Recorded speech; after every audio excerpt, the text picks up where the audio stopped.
This Christmas, put a little extra on your list. When you shop your store fantastic deals on brand name clothes, you help rescue Christmas by reuniting families.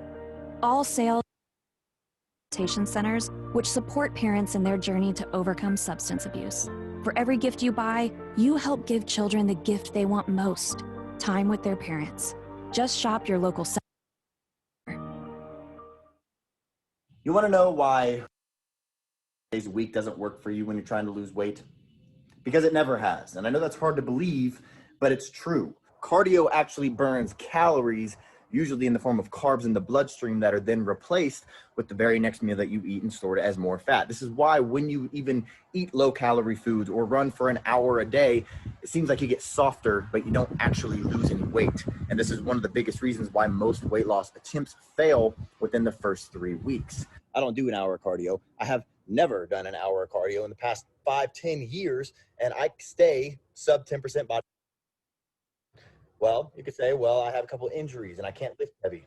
You don't have to lift heavy to get in shape. You could say, well, I can't stick to a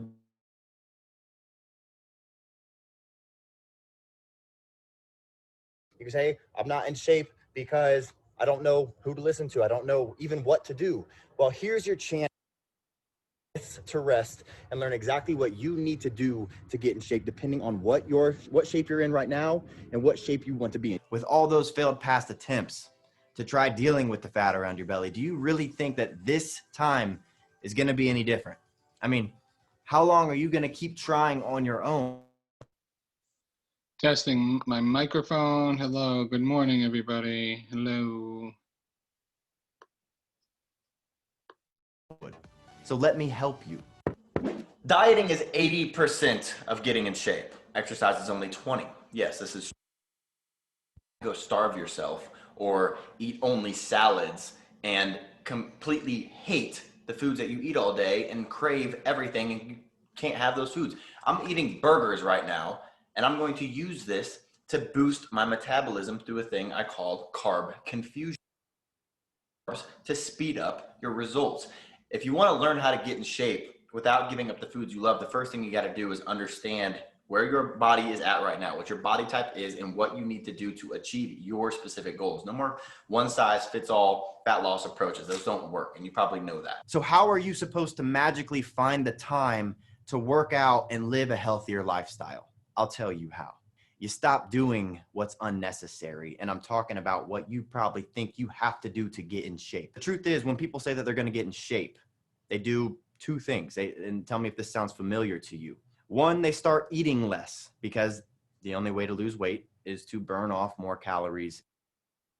Science. And two, they start doing more cardio, like doing the elliptical, because they want to increase how many calories they're burning to lose weight faster. But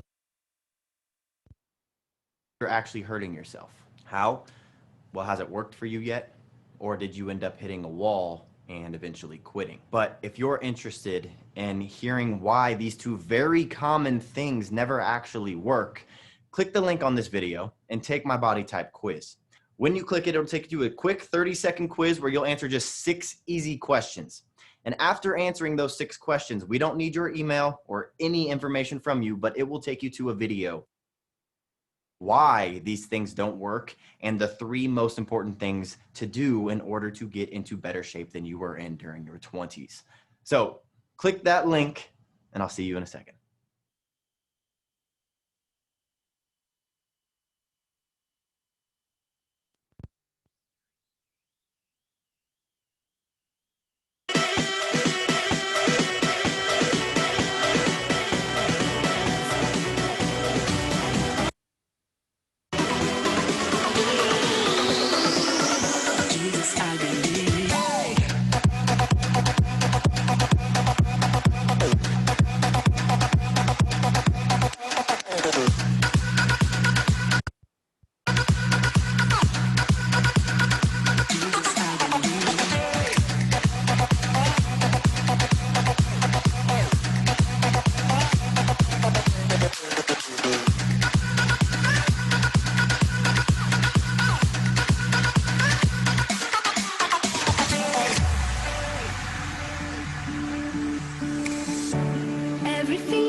Jesus, I believe in you.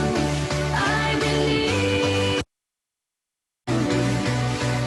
Jesus, I believe in you. Holy Spirit, Father, Son, everything with you, everything is new. I believe in you. Jesus, I believe in you. I believe in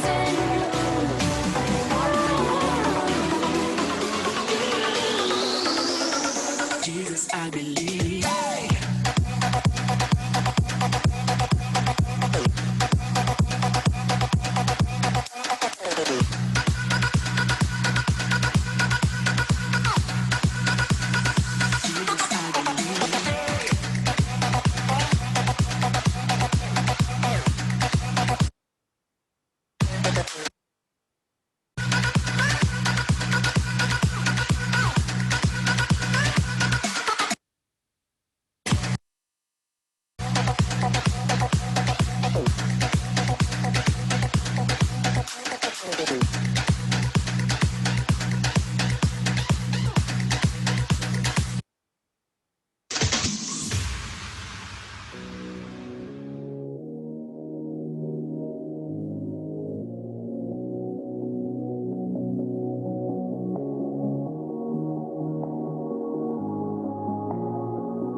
Through the fire and the flood,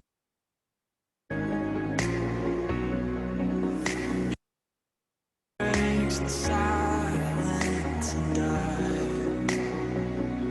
I will respond.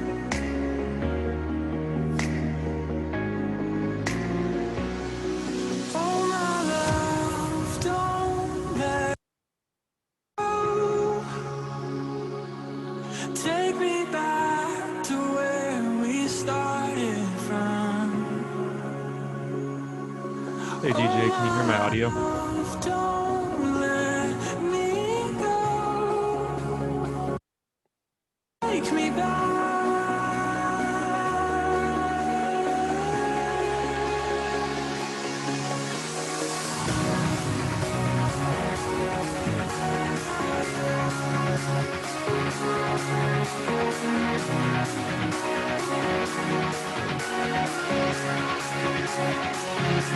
Oh, take me back.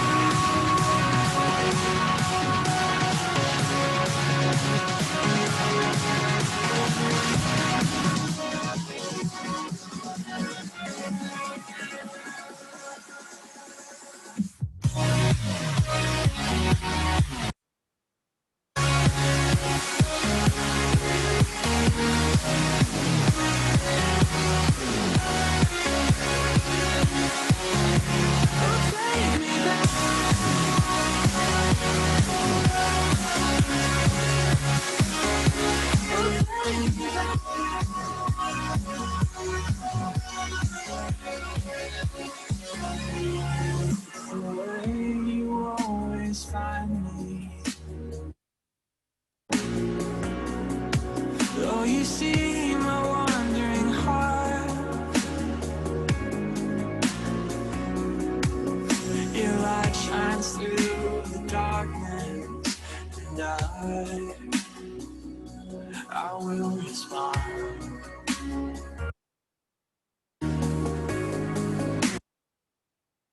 Oh my love, don't let me go. Take me back to where we started from. Oh my love, don't let me go. Oh, take me back.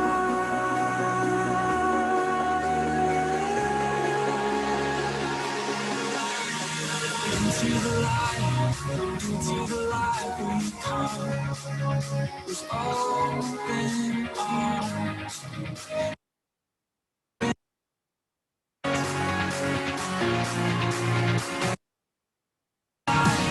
Into the light we run.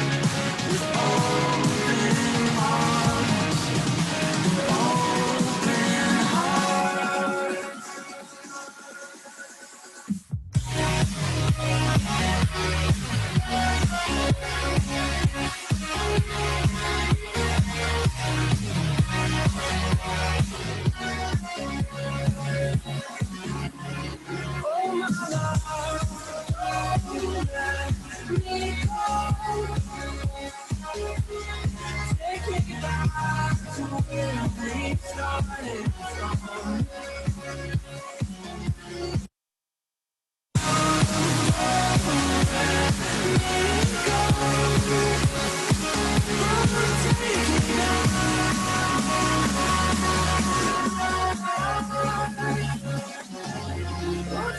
me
Sometimes it's just not enough. Gotta do it.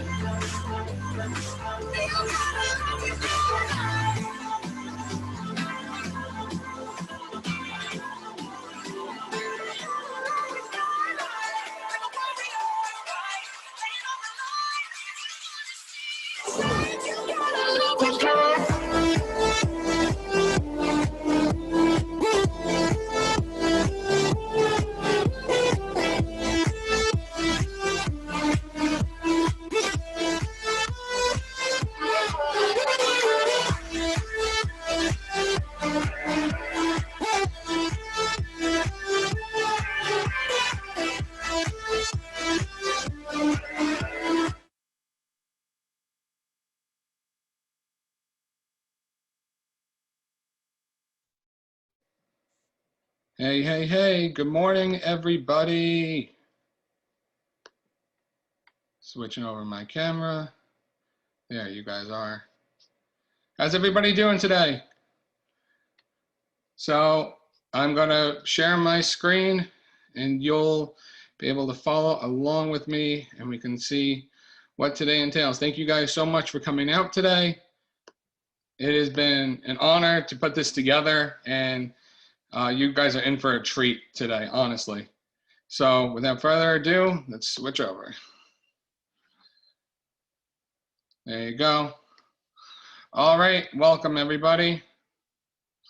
We're gonna go over some housekeeping rules, just little things. All we really ask is you stay muted. The symbols here show if it's solid. If it's a solid black, this means you're unmuted. If it is highlighted red, typically that will mean you're unmuted. And I just said that backwards, means you're you're muted. So unless you're one of the speakers, we ask that you keep yourself muted. Otherwise, our next step also will be if you guys are looking to do Q&A, if you saw in the opening reel, we'll be doing that after our speakers present. We'll be doing a short Q&A. You guys can enter that in the chat. So if you want, write it down on the side. And then when it comes Q&A time for, if anything for me, our speakers, you're more than welcome to ask at that time and we'll go from there. All right, so let's get started. So you guys know who I am. My name is DJ, David John Sorecchia. I'm from Ronkonkoma, New York in Long Island. If you look on the map, if you find New York City, everybody knows New York City. You look to the right, there's an island actually right east of New York City. I'm about halfway there on the island. So, and it's a beautiful place, very expensive, but it's a nice place. Let's see, I have a family of 5. I am my beautiful wife, Victoria, and our 3 children, Isabel, Dakota, and Micah. As you can see here, they're all a rambunctious group. I run a company known as TechLight Associates. We are an organization who is passionate for technology in the church space. Over the last 5+ years, honing in on the needs of the church, we've been helping out numerous churches nationally and locally, building their worship spaces to be the most optimal for the worship experience. I have been trained in the live events industry professionally since early 2014. I have an associate's degree in technical theater, and I've learned this. I actually learned the psychology of lighting in the worship space and how it plays a major effect. Let's see. I also have worked for 3 AV and lighting companies over the past 6 years. So I've learned everything there is to know. I'm not saying I know it all, but because this industry is constantly moving, that I've learned a decent amount of technology and how it's grown. So now, let me flip my camera again.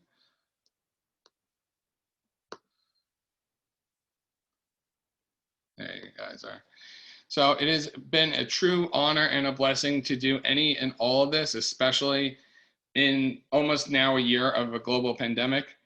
It's been scary. It's been challenging. God has gotten me through every step of the way, and there is no doubt in that. If anybody ever wishes to contact me, you can write down my email. It is djs.techlite, TEKLITE, @gmail.com. You can get right in touch with me there. I respond to emails fairly quickly. I'm usually looking at them. So if you guys ever need to get in touch with me, by all means. Now, you guys are in for a great team of people today. You got leaders. You got Colin Jones, who will be opening it up for us today. You got Jonathan Malm, Doug Jansen, and Kendall Connor. So you guys are in for a treat for sure. So I'm going to intro him and get him underway. So our first speaker we're introducing Colin Jones. Colin is the president of Resi, formerly Living as One, an organization that empowers churches all over the world to deliver video to online and multi-site audiences. Resi was started at Chase Oaks Church to overcome their need for streaming over the public internet. Since then, over 80 of the top 100 churches in the United States leverage Resi's platform. Colin is passionate about uniting the global church and helping them reach more people through technology, and now he resides in Denver, Colorado with his family. So without further ado, let's see if Colin is on here. Awesome. Thanks so much, DJ. Can you hear me? There he is. I can hear you. If Awesome, anybody good. can't see him, if you want to pin his video, if you find the ... on there, you can pin it. If you're on a computer, if you're on a phone, and you go to speaker view, he should come up. Awesome. And I'll turn it over to you, Colin. Thank you. Cool. And hopefully everything looks and sounds okay. We just got a new studio for our customers to use, which is kind of cool. So if you're a pastor in the Denver area, you're welcome to use our studio for free. But and that was kind of the purpose of it. But anyway, so this has been, for most people, I think Corona has been a really stressful experience, and it has, of course, for me.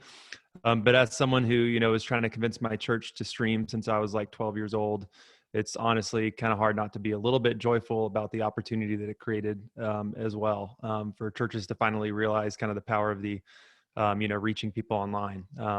And so today I'll kind of focus on I'll start with a personal story about live streaming, and then we'll get into kind of, I framed it as like 3 S's. So we'll talk about strategy. I'll try to share some numbers and some data that might help inform your strategy. Obviously it's up to you what you end up wanting to do, but hopefully data will be helpful in that.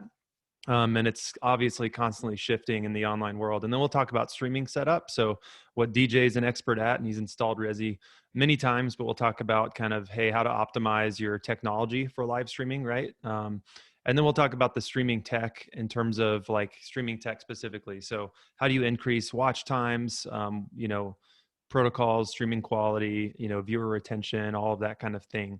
And so without further ado, I'll kind of share the story of how I got involved in streaming, and then we'll talk about a specific example and of a church that's doing it really well and talk about what they're doing. So to frame it for you, if you don't know what Resi is, it's technology that makes streaming a lot better over the public internet. And so it basically resends and corrects data to make sure that it's perfect for viewers. So most of you guys know this, but people don't watch buffering wheels. And so Resi has a lot less than that. So generally when churches move to Resi, they have way more viewers, way more watch duration over time. So, for some bigger churches, it's like, 15% better, which is, for Seacoast, who I'll use today, is 6,000 people. For some smaller churches, it's like they went from 30 to, 250 or whatever. And so back to streaming. So back when we used to have to convince people of the purpose of streaming, we were trying to convince our elder team to do it. Of course, they were like, hey, no one's going to come to church, right, if we stream. And then so we did it anyway with the password and didn't ask permission. And then the pastor's brother came to Christ, which is pretty cool. And then so they approved streaming. He had been trying to get him to come to Christ for like 40 years and never did it. But he respected my, the pastor. And so he watched online and then came to Christ, which is pretty cool. And then fast forward during Corona, you don't have to convince anyone to stream because it's the only thing. However, I know that we're moving into kind of a hybrid environment, and we've seen a lot of people change, how we're streaming. On the Resi platform, it's the biggest streamer to, YouTube and Facebook and church online platform and all those different sources. And so we have a lot of helpful data around people. So just for one data point, for example, the concept of Sim Live is like a, fake live stream, right? Where you're uploading a video and then playing it out like it's live, which our cloud does. It makes that really easy. But starting, March, probably 21st, that first weekend, 80% of our customers were doing that, right? And that went from like 3 weeks before where, 80 to 90% were doing live streams. And then now, fast forward however many months it's been since Corona, it feels like 3 years. Then 80% of people are now doing live streams. So it's already flipped back to live, which is really interesting. So, even though Corona is at its all-time highs, most people are doing live streams, which might seem kind of funny to people, but that's how it is. And so, we've seen a ton of people need to stream. We used to say that there's 3 reasons to stream. So if you talk about the strategy, it's the front door, side door, and digital door. So if you're still needing to convince, if you kind of frame your strategy around those 3 things, the front door is that people used to come to church 3.8 times a month, right? Now they come 1.4. People used to see a building, and then they would come inside. Now it's like, I'll text you to invite you, or I'll look it up on Google. And over 80% of people watch a video or a live stream before actually coming to your church. This was before Corona. So now, it's probably way higher.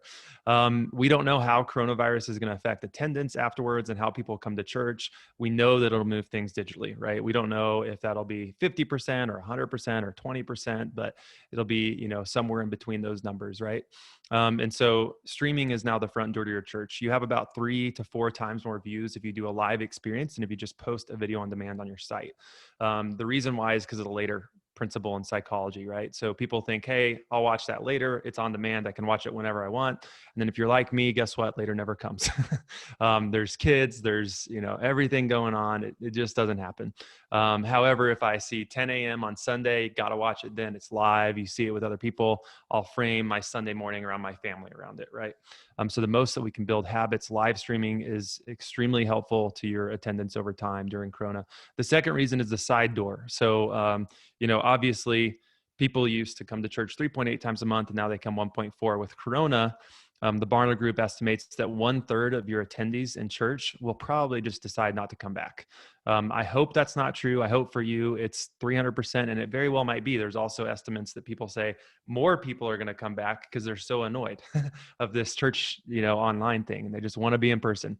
And I'm praying that's true.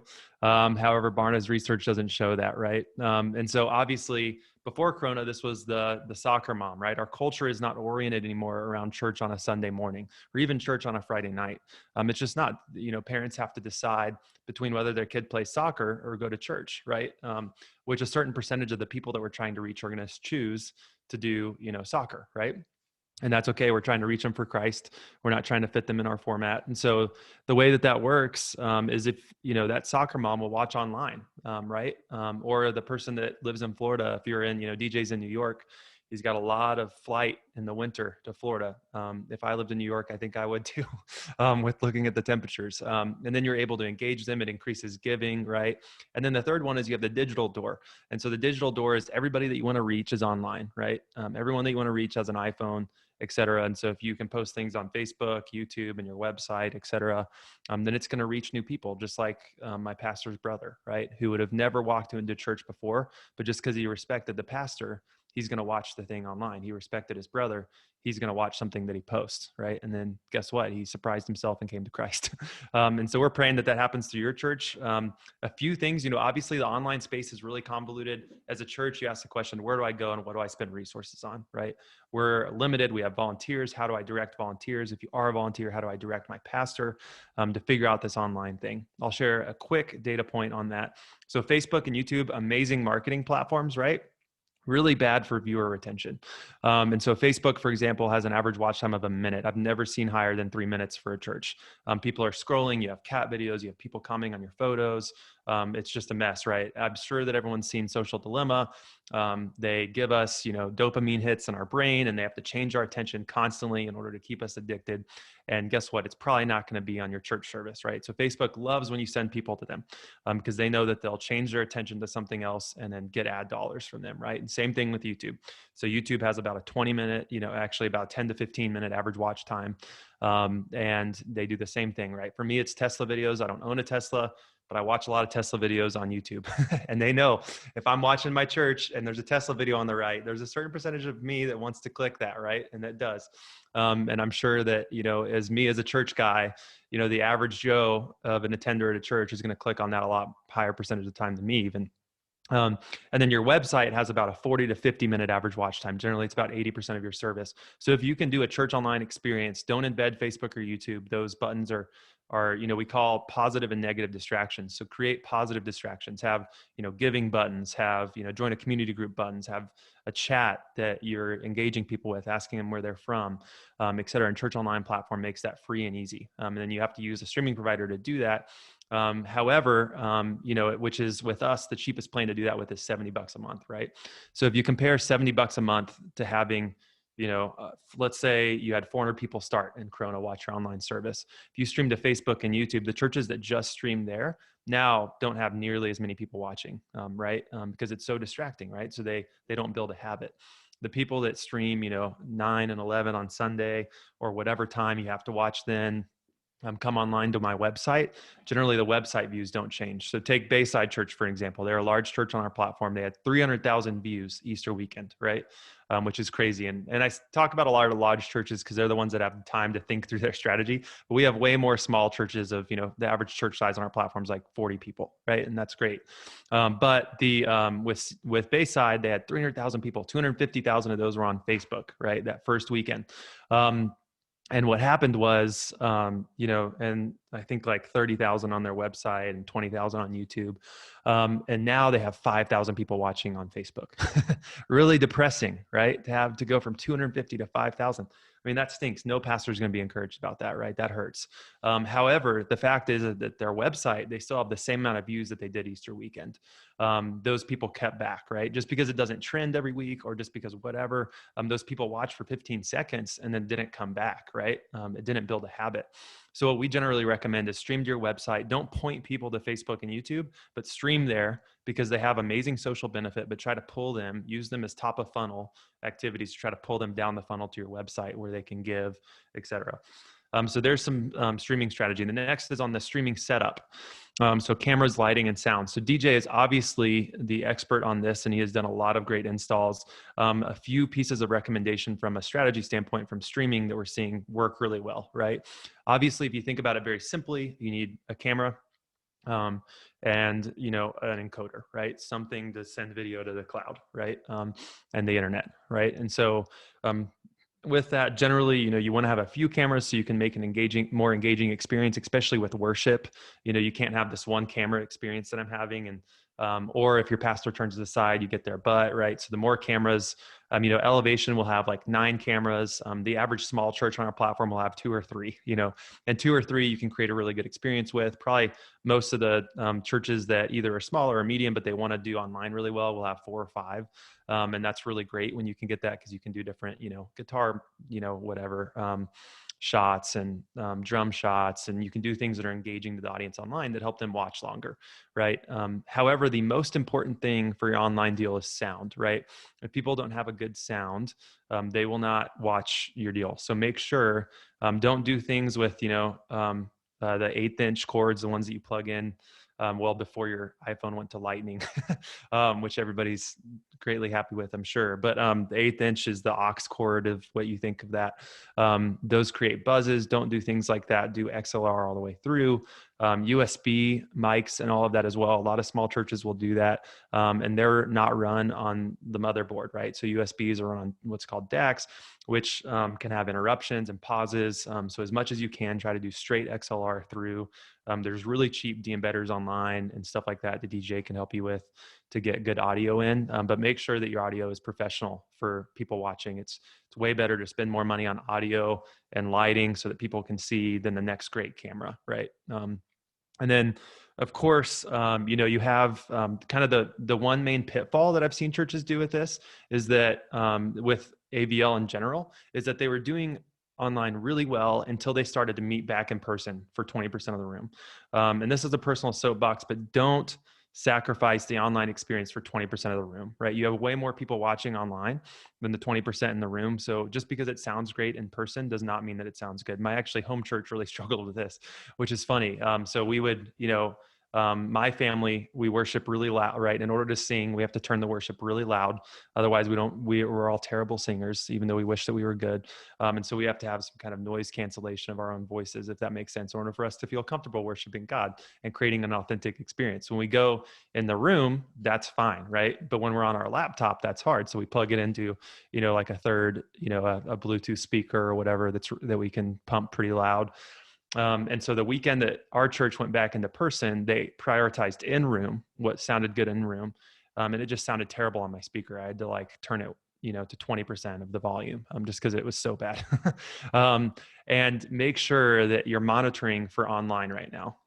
Pastors will pressure to sound good in the room because that's what's there and in front of them, but just like say the vision, this is how many people we have watching online. This is how many people we have on the room. Unless we have resources to do, kind of two mixes for both, let's make it sound good and make a median for both, which you can do with a good mix. Like with my home church, they could have very easily done that with one mix. They just needed an audio person, and a technical person like DJ to help them, right? A lot of churches on the bigger end will have two mixes, right? They'll have one for online and one for in person. For a lot of churches, that's not sustainable. So don't feel bad if you can't do that, but that is a great way to go if you can afford that. And then, so those are some quick tips on the, cameras, lighting, AVL, et cetera. It's also really hard to get gear right now, but I would definitely buy stuff that will last once you're in the room, right? So even though right now we only have 20% of the people in the room, buy stuff that'll last for when you have 100%, right? And when you're doing things like iMag, which means, image magnification on the screens. Eventually, if you're live streaming your church, will probably get to the size where you need to have the pastor or something like that on the screens. And so it's only a couple $100 more to buy stuff that like will be hardware instead of software. Than stuff that has low enough delay to where you can actually show that on the screens to where you don't have to buy a whole new setup when you do that. The other thought is engaging your pastoral team on the streaming analytics as much as possible. Most of the time as tech guys, we know the streaming analytics, right? We look at them, but the pastor, the worship team, the production volunteer has no idea, right? They have no idea how many people are watching. So Living as One, or Resi, sorry, we used to be called Living as One, and I'm still getting that around, but we do like a live heat map of everybody that's watching around the United States. And we put that up in the green room and on our stage displays. So when people are worshiping, and it's really discouraging because there's only 20% of the room, even though hopefully, as you guys have experienced, the 20% that does come sounds like 80% because they're normally pretty sold out to be there and excited to come back to church. But still, it's a little bit discouraging for worship leaders to do this week in and week out and only have, a fifth of the room that they had, especially for a pastor speaking, and so what we did is we put, these stage displays to where they can see how many people are watching live at that second. It automatically updates through Resi. If you use a different streaming provider, I'm sure that you can do something like that, or, put up YouTube or Facebook. We don't do the chat or show them anything like that. It's just literally a heat map of the United States, how many people are watching. I'm sure churches that are bigger than us can do the world, which would be really cool. Maybe one day we'll get to where we have viewers around the world watching, but today we kind of zoom into the United States. And that's really great at engaging our pastors. We do that in the green room too. And our pastor actually prays over everybody watching live during worship before he goes out on stage. So it's just anytime you can engage your leadership in kind of the online experience, it's going to help you get resources for online, right? And it's going to help you make the tech better. It's going to help you make the experience better, have more viewers over time, right? And then on the other side, on the actual streaming tech. So let's geek out here in terms of, protocols, watch times, streaming quality, viewer retention, stuff like that. So 70% of people leave after the second buffering wheel, right? You can't have online problems and expect to grow an audience online. You just can't. I'm sure that you guys have watched Netflix, and it's frustrating because you really want to watch it, right? And most of the time, I'm addicted to Netflix, probably just like everybody else on here. I'll admit it. And I have to like limit my time on Netflix. It's just so hard for me to like get off of it. And so with this, like whenever there's a problem, It's really frustrating, but I leave, right? If you can't watch it, it's done, right? Like probably the second problem, I'm just like, man, that sucks, but I'm turning it off, right? And people are way more loyal to things like Netflix, and that's 70% of them leave, than, your church service, which is the sad truth, right? We're doing entertainment content. It's never going to be as gripping, as, Lost or whatever, right? Or as the Dallas Cowboys game, right? That they live and die for. They painted their garage, right? Tired Dallas Cowboys, right? They're going to die for that, right? They're going to watch it. And if the number is 70% for that, the number for church is probably a lot higher. We estimate for every one streaming complaint that you actually verbally hear, whether that's through a chat or, someone telling you, hey, I had a problem with the stream, it's 30 people that probably just left without telling you anything, right? Because they think it's something on their side. So take your streaming actual delivery really seriously. We've had a lot of churches that have come to us from our technology, from things like, OBS or Wirecast or whatever, streaming to Facebook or YouTube or whatever. And they used to have 300 people watching, and now they have 30 or whatever it is. And just because they had so many problems, right? And like, for example, my grandma, watches our stream every weekend, and she has 1.5 megabits per second in the country, right? And she's probably one of our biggest givers, which is awesome. But she's been watching for like 10 years, and if we didn't have Resi, that technology, she would not be watching at all, right? She just thinks it's stuff on her end. I, try to go and help her with internet stuff every once in a while, and but stuff always happens, and so having like a really great, reliable streaming provider is really important for those people watching. Otherwise, my grandma wouldn't be watching today, right? She wouldn't be a member of our church. She lives really far away. And so with that, let's talk about viewer retention. So obviously, like streaming in different protocols, you have, you can send to RTMP different places, which is pretty much the protocol that everything uses. And there's protocols like that, and there's things like Dash and HLS, and these are all technical terms for ways to get video out, right? So the free way to do it, I'm sure all of you guys know this by now, but is, just OBS to YouTube or Facebook, right? Which is an RTMP feed out. And unless, you have a dark fiber connection to Google, if you're the Dallas Cowboys or Gateway Church, those are pretty much the only two in the world that have that, or churches. And so then that's going to cause problems online, right? And what's interesting is, like, most of the time we don't see that because we're in the room. So definitely think about the technology in that side. And then I'll just leave with an encouraging thought. Obviously, it's Corona, and a lot of people are trying to figure this out. And just being online is awesome, and giving people a chance to come to Christ. And at Resi, we've heard, for example, the Church Online platform just surpassed 3 months ago over 1 million salvations online, which is pretty amazing. And so, God is moving, even though it's Corona, and people really need it right now. And so thank you for being the ones to deliver that message and spending all the time doing it. And please let us know, or DJ know, or whatever, if we can do anything to help you have more people come to Christ online. Awesome. And I'll pass it off. I think, DJ, you're introducing the next guy. Yep, I'm here. I believe is John. Yep. Hey, thank you so much, Colin. That was a home run, man. And I can believe some people paint their garages.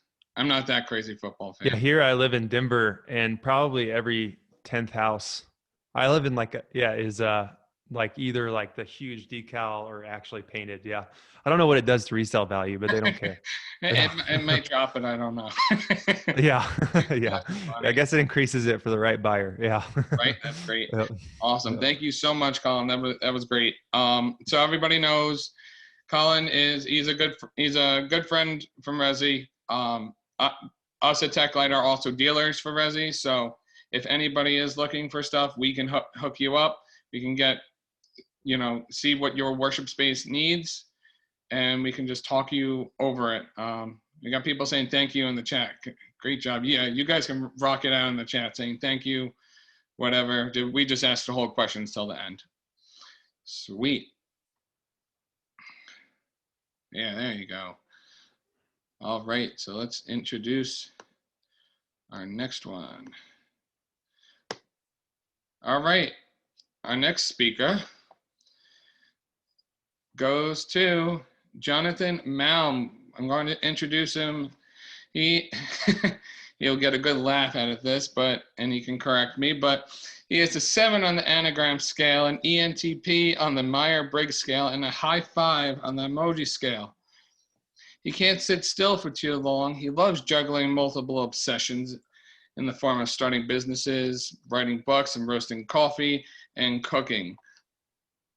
He is constantly traveling to different locales to eat and explore with his wife. Besides that, he also loves discovering what his friends are dreaming about and finding new ways to work together on new projects. He is all about helping churches be their best and loves making new friends and connecting people. So without further ado, this is Jonathan Malm. He created Church Stage Design Ideas. He also is the author of The Volunteer Effect. And I know he has another book that I don't know at this time, but I know it's a good book because I have read it. So are you here, John? I'm here. You hear me? There you are. Thank you so much, brother. Thank you for coming.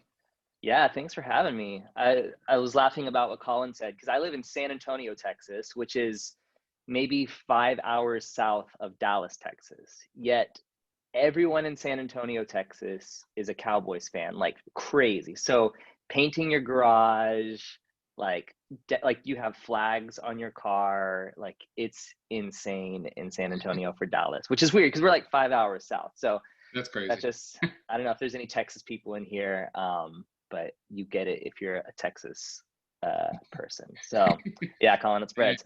Well, I would actually like you to ask questions or maybe leave comments or leave little questions, because what that will help me to do, and I know we can save questions till the end, but like I will be looking at the chat, and if there's something that like maybe I said that was unclear, let me know in the chat, and I would love to clarify. I would love to maybe like dip into something a little bit deeper if it's like, oh, I don't really know what you're saying there, or how would this work for this situation. So do that. I'm sorry, DJ. I know he said no, but let's go ahead with that. That's fine. It was more for okay, cool. more conceptual questions and that. Cool. All right, cool. I'm also at Orlando right now, like a insane person, going to Universal tonight for an all-night event, which is fun. So that'll help me be able to take care of those questions ahead of time, so then I can party at Harry Potter World. So yeah.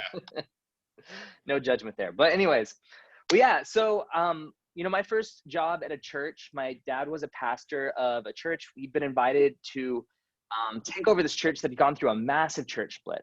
It was in $1 million worth of debt, a building built for like 500 people, but there was only 75 people. So that's where I kind of cut my teeth in ministry. I worked with my dad, and we helped try to bring health back to this church. A lot of that involved stage design stuff, which is where Church Stage Design Ideas launched out of.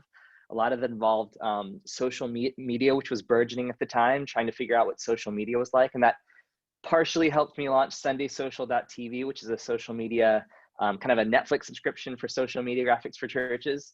And then I did worship, and I did tech, and I did all of this stuff. And so I really got a chance to see what made the biggest bang for the buck when it comes to ministry. Like, how do you lead a church effectively in creativity, in technology, in ministry? Where should you really put your biggest value? And I want to explain to you one thing today that I think if you change this one thing about the way that you approach volunteers, I think it will make the biggest difference about everything you do, especially in the tech world. Because, you know, at the time I was primarily spending most of my time at my church leading worship. So I had a phenomenal band. Like they were way too good for how small our church was. Like they were really good band. Like a lot of them are in Nashville right now, like recording songs that you've probably heard on the radio. Like they're really good people. So I had this amazing team, and I felt like I was leading worship, putting my all into it. I felt like we just did a fantastic job on stage. But I noticed something. I noticed that when there were certain people in the tech booth, worship went really well. And when there were other people in the tech booth, worship didn't go well. And I traced it back to, it wasn't something that we were doing. There was something happening in the tech booth that was limiting worship. That was maybe making people not respond. And when I say like limiting worship, people just weren't responding the way that I thought they normally would, right? Like there were some Sundays where like we would do that amazing song and that drop would hit and everyone's like, wow, it's amazing, it's so good. People were into it. And then there are other Sundays people were just kind of like, you know, you try to chalk it up to weather, you try to chalk it up to, you know, holiday Sundays, you chalk it up to all these things. But I noticed consistently that it was based on who was in the sound booth at the time. So I said, man, I'm frustrated. I'm going to go back to the sound booth and figure out what's happening. So I turned it over to one of my team members who was another phenomenal worship leader. And I said, let's get back in the sound booth and see what's going on, and back in the tech booth. And it's funny because over the next few months, worship became much more responsive, and it had nothing to do. I wasn't actually running any of the technology. I was changing the way that our volunteers were running the technology. And it was a small tweak that I made, but I think it made the biggest difference. And the small tweak that it was I started pitching to our volunteers to focus on the mission of what they were doing instead of the role of what they were doing. And me and my friend Jason Young, we wrote about this in The Volunteer Effect, which DJ introduced. The Volunteer Effect is a book that really just helps you keep, get, and motivate volunteers, right? So that's the premise of the book. But this one thing, focusing on the mission over the role, made a big difference. And let me unpack what that means. So, I mean, this is a silly example. Well, let's talk about the parking lot. Like I know we're talking about tech this morning, but I feel like this is so well illustrated in the parking lot. You know, churches, if you're like my church, you have a parking lot team, sometimes because there's limited parking, or sometimes because there's kids running around the parking lot, and it's like, you just don't want a kid to get hit, right?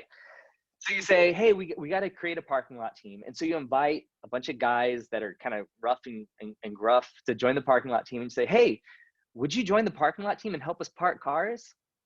And can I tell you, that's like the worst sales pitch in the history of all time. Like, especially living in Texas, I don't want to stand outside in 100-degree weather parking cars. Like, as a driver, I park myself 20 times a day. Like, I know how to park my car. It's not like a complicated thing. Why do we need a parking lot team, right? Maybe you've experienced this. Maybe you're like, why do they have a parking lot team? It's ridiculous. But it does seem ridiculous until you really know what the mission of a parking lot team is all about. The mission of a parking lot team is not actually to park cars. Again, people can park themselves. The mission of the parking lot team is to be the first welcoming face people see when they get onto your church property. You know, a lot of times people are coming, especially if you're a first-time guest, you're like, are there people like me who attend this church? Are they going to be happy that I'm coming in new? Like, am I going to be like infringing on people's territory by coming to this church for the first time? Do they even want me here? Like I met one guy one time, and he's like, yeah, I was driving by your church and it just looked too full. And I was like, yeah, they probably don't even want me to come by. And I'm like, are you kidding me? We're like having meetings about how to get people to come to our church. Like, we're desperate for guests, and you thought we didn't have space for you. You thought we didn't want you there. So there's these real feelings that people have. And a parking lot team says, hey, we see you, we accept you, we welcome you, and we are so glad you're here. You know, the statistic is that people decide whether or not to return to church within the first 5 to 10 minutes of their visit. That means that probably they've seen maybe the parking lot team, maybe a greeter, maybe a few people at church, but they might have not even heard the worship yet. They might have not even heard the message yet. The professional ministers haven't even gotten on stage, and they've already decided whether or not to return to church. So that's one thing that when we work with volunteers, we talk about switching to the mission instead of the role. The role is parking, that's the function, parking cars, right? Like that's not a very glamorous role, but the mission is quite glamorous. The mission is compelling. So I would say the same thing is true with your tech teams. And this is the big shift that I made whenever I was talking to my tech teams, is especially in slides, man. Like, slides are a passion for me. Motion graphics, worship visuals. I know CMG is here, so shout out. I'm really passionate about that stuff. So one of the things that I told our slide operators, and this was actually where I noticed the most results, was, you know, your goal is not to put lyrics on the screen. Like, yeah, I know that's your function, but your mission actually is to lead worship by showing lyrics and visuals. You're leading worship. So what that means is, if people aren't singing along, it's because you're not leading them. And that shifted a lot about the way they operated the slides, where no longer were they like just making sure they had the slide up when they were singing it, but they said, okay, well, how am I going to help someone better sing along to the song? I'm going to put the lyrics up 2 or 3 seconds before it's the time to sing them. I mean, it was a small change, but it was a change in philosophy that made a huge difference. So I said, hey, you know, we're leading worship. So whenever we post a motion graphic up there, it's not just decoration. We're not just trying to make something like not boring, but the same thing that the band does for the ears, you're doing for the eyes. So you're leading people visually into worship. And I know there's a lot of like negativity about emotions when it comes to worship, right? But it's what we do in worship. Whenever I play a minor chord, it feels sad. Whenever I play a major chord, it feels happy. When I play a major ninth, it feels jazzy, right? Like we do these things that are emotional in music, and that's acceptable for us for some reason. But when it comes to visuals or when it comes to different other things, we're a little bit more hesitant, like, oh, we shouldn't evoke emotions. It's okay to evoke emotions in people, as long as you're not manipulating the emotions, but as long as you're creating an emotional landscape in which they can worship God. So that's what I started focusing on telling our tech team to do, is we're creating an emotional landscape, not to manipulate people. I know I have a friend that was a sound guy at a church, and he was kind of cynical. He worked at a really large mega church, and he just unfortunately got pretty cynical. And he's like, hey, watch this. It was in the middle of the worship service, and he's like, I'm going to get 20 more hands to raise. And he just lifted the mains a little bit, and then you started seeing people's hands raising in the audience, right? Like,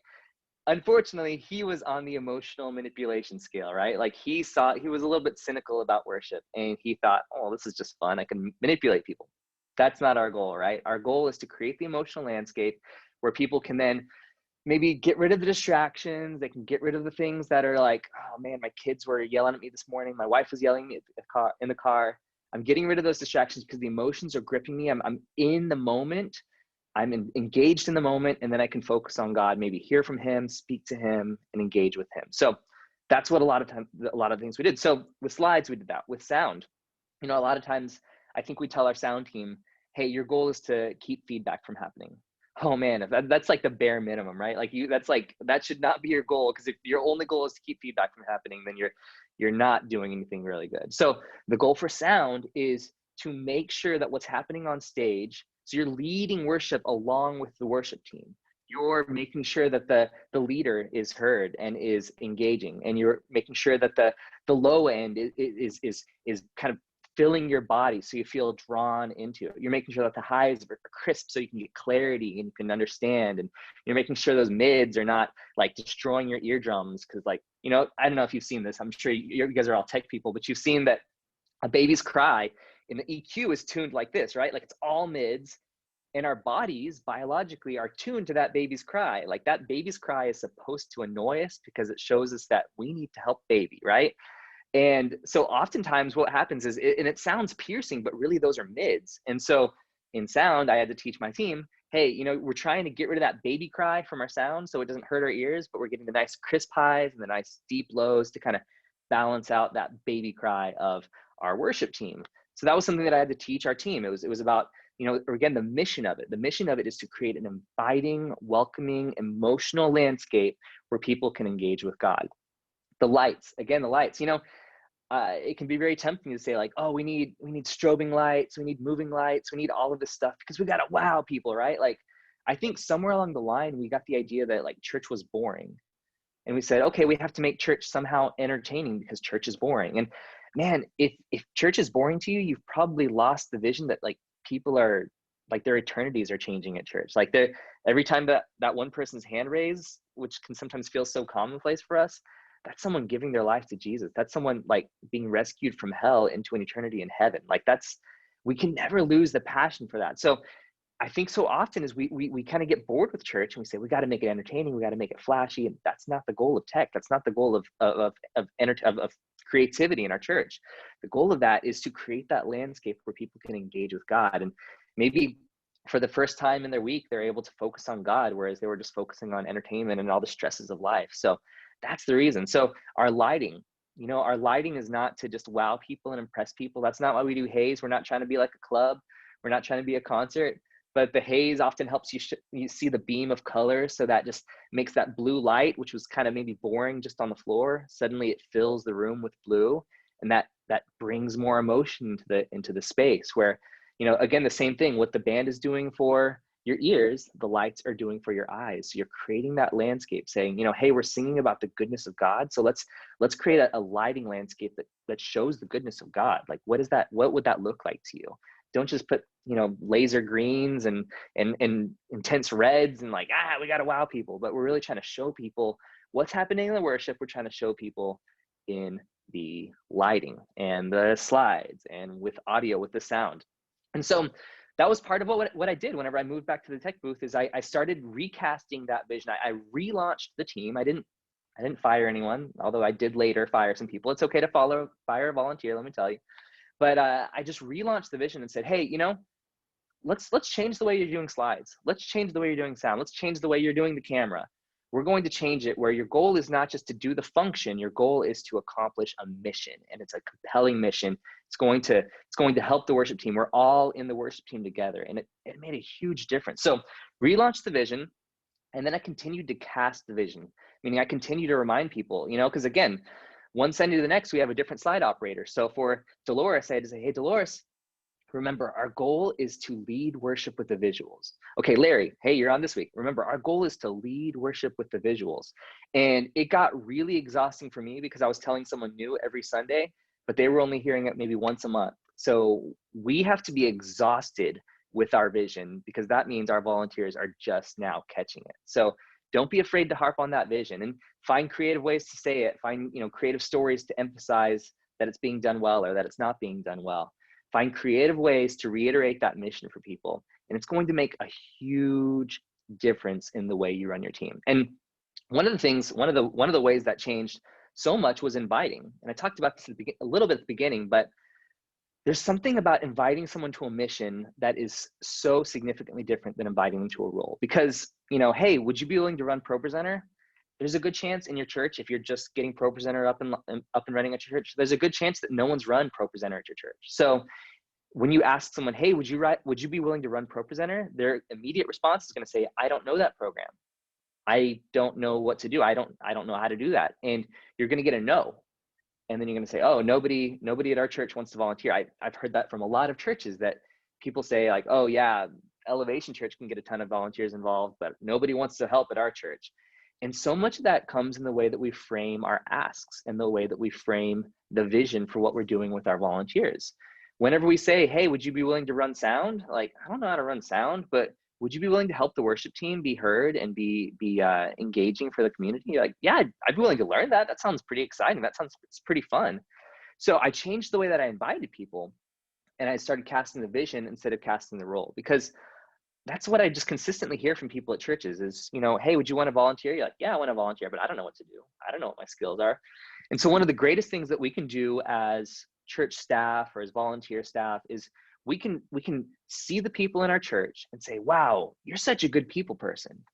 Have you considered being a part of our greeting team? I think you would do really well there. So what we do is we see their skills, we see maybe their aptitudes, we see their maybe their Enneagram or their Myers-Briggs type, and we say, I think you would really fit right here. So we call out something that we see in people and say, I've seen something in you, and I think it would fit really well there. Because the truth is, people want to find areas of significance. There's something about working in the church that is far greater than working at any other job. There's this like eternal component. There's the significance component that comes along with volunteering in the church, that people will sacrifice other areas of their life to be involved in the mission of the church if that mission is compelling. And that's up to us to make that mission compelling. So I started inviting people with that mission, saying, this is the mission, I want you to be a part of it. And then the other shift that I made was I invited people personally. This is something I hear a lot from churches too. They say, hey, we have no volunteers at our church, but we decided it's time to start getting volunteers. We're a 100-person church. And so I said, hey, from the stage, I said, hey, we want some people to work in our kids ministry. Can someone volunteer?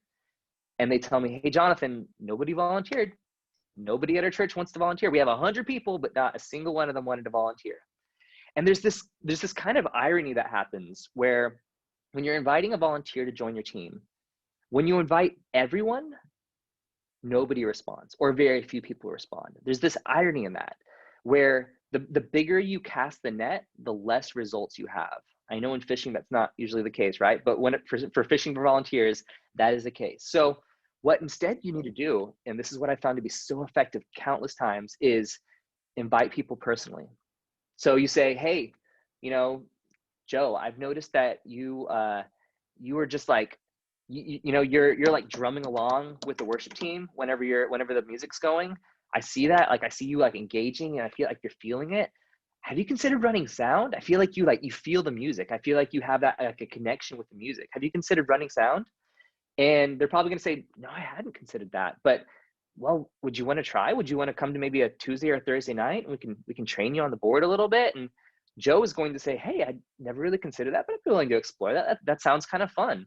And you're going to get Joe engaged. So it's crazy. Whenever you ask people individually, you actually get a much higher percentage of yeses, because people say, okay, it's not just like everyone's responsibility, it's my responsibility. They've given me the opportunity to do this, and now I can be involved. And the cool thing about inviting people personally and inviting with the mission is that you'll often get people that you didn't expect to be on your team. So, you know, one of the stereotypes of the tech team is that they're all gearheads, they're all introverts, they all love Star Wars, they're all kind of cynical and maybe a little bit like dark humor, right? Like you get this, there's this tech team kind of reputation that we have, right? We're all kind of like weird people, right? And that's often what happens. What the type of people we get whenever we invite people, say, hey, would you, run the computer or wire some stuff or run the, because we get techies, we get gearheads. That's what we get whenever we invite them to that thing. But when we invite people to a mission, when we invite people personally, we often get people that might not normally be the techies. I'm not technically really a techie. I don't really geek out about gear, but man, I love running sound. Running sound is one of my favorite things to do, because again, for me, the mission is I'm creating an emotional landscape. I would consider myself more of an artistic kind of guy, like an artsy fartsy. I love cooking, like we heard earlier. I love designing graphics. I love all these things that are really artsy. I love playing music. But man, sound is fun for me because I get to be a part of that emotional landscape. So what happens is when you invite personally and when you invite people to a mission, you get people that you might have not expected to be on your team. And I think that just helps everything, man. Whenever you have a wide variety of perspectives on your tech team, the quality is going to go up. Whenever you have a wide variety of perspectives in sound, you're going to have people with maybe a more fine-tuned ear, but you're also going to have that techie who can actually like fix a cord when it breaks, right? Like, I don't know how to solder a cord, but I need that techie friend who can like, hey, I'll solder that, I'll fix that. So we need to have people on all sides, all different perspectives, to really get a great quality product, I'd say. So I want to encourage you, invite people personally and invite people to a mission. I also want to encourage you, don't be afraid of young people. When, that phenomenal team that I had at my church that I was telling you about ahead of time, do you know that not a single one of them was over 17 years old? Like, I was maybe 21 years old at my church, and I was leading a team of 17 years old and like down to like 15 and 14. They were all really young. And you would think that that means that they weren't committed, or that they weren't very good, or that they had real bad attitudes. Okay, they did have really bad attitudes, and that was one of my greatest leadership opportunities, to learn how to deal with these kids and their bad attitudes. But I was able to give them so much responsibility, even being young. And yeah, there were times that they got grounded, and I had to, call up their parents and say, hey, I know they're grounded, but can they come to rehearsal, please? Like, I really need them this week. Like, and there were times that maybe they didn't show up, and I had to, give some consequences for that. But they were a phenomenal team, these young people. So I want to encourage you, don't be afraid of young people. There's great power in youth, because, one of my guitar players, he was 15, and I said, hey, I have this program Reason. We want to start using tracks. And I think this was before multi-tracks was like really hitting it hard. And I was like, I would like to make some tracks that we can play along with to kind of fill out some of our sound, and maybe do some David Crowder Band at the time was it, where they had all their beeps and boops. Like, I wanted beeps and boops in our worship. So I was like, hey, Alex, can you learn this program? And he plunged into it. He devoted all of his time. I think he probably failed the class because he was so into this program, but he learned it, and he was phenomenal. Now that's what he does. He's in Nashville now, making tracks for artists, which is really cool. I got to be a part of that journey. But don't be afraid of young people getting them involved. My friend Kelvin Coe, who worked at the Oaks Church in Dallas, man, he started inviting elementary school students to like run cameras, to do things that were like, for the most part, running a camera, you just got to keep the guy in the center. You can train an elementary kid to run a camera. So don't be afraid of young people.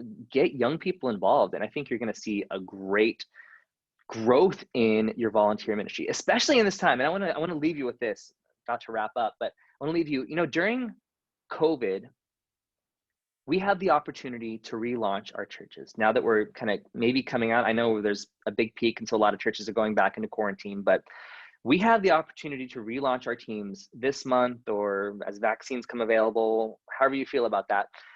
We have the opportunity to relaunch our teams, and there are people that might have been on the periphery of your church previously that maybe, kind of attended casually. They didn't really feel the need for community.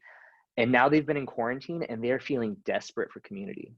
And you have the opportunity to say, hey, one of the greatest ways to get community is to volunteer at a church. You're going to get around a group of people, maybe 4 or 5 people that are with each other all service, and we're working together and we're working toward a common goal.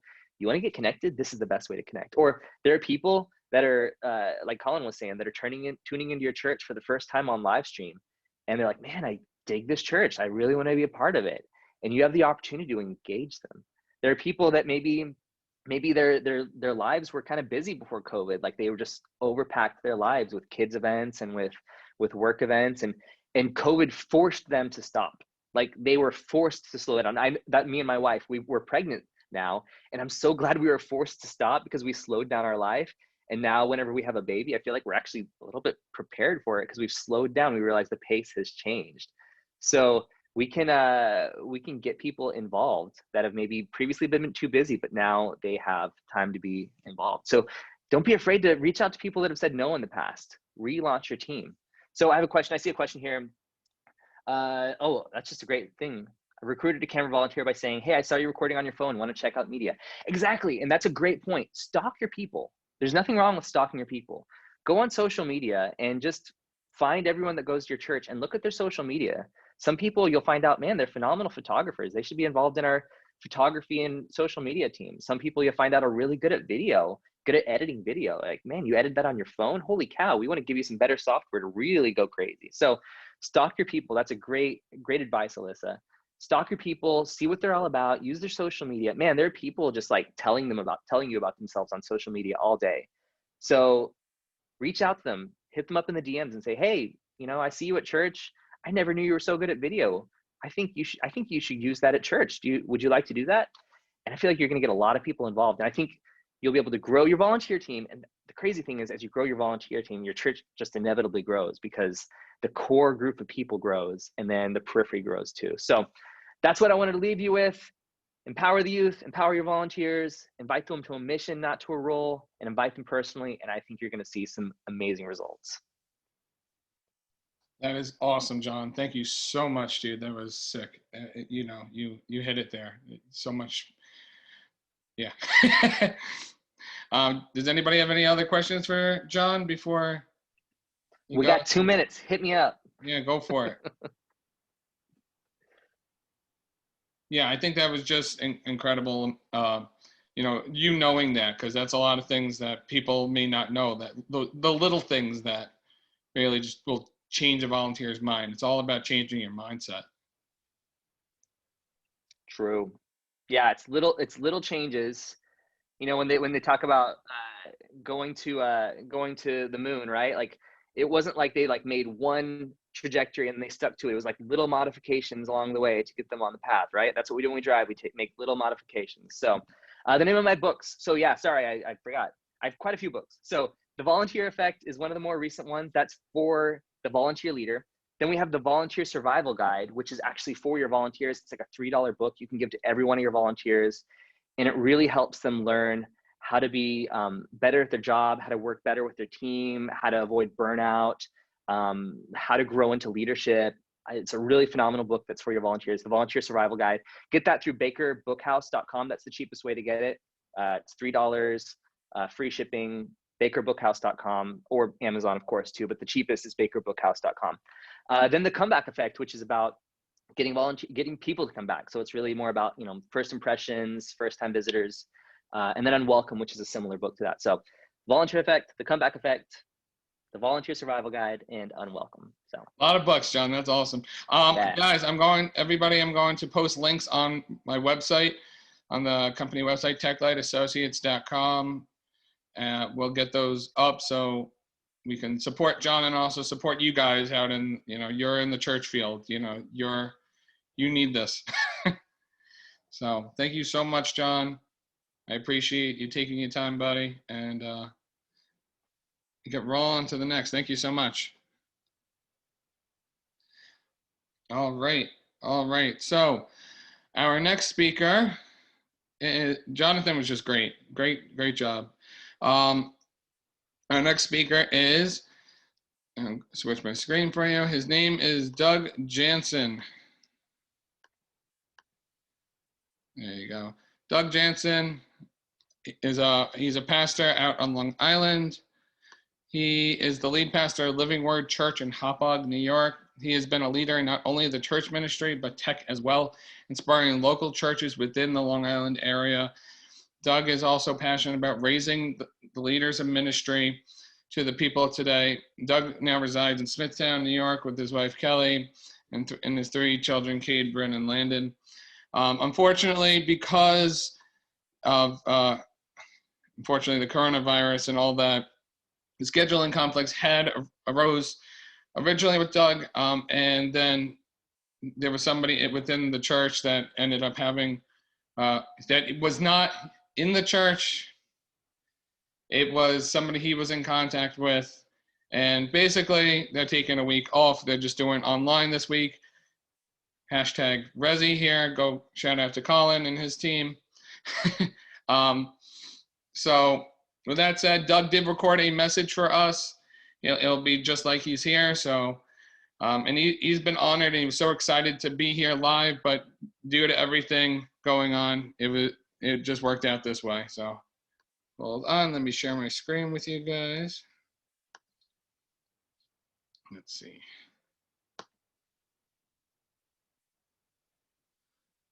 Computer. Sure.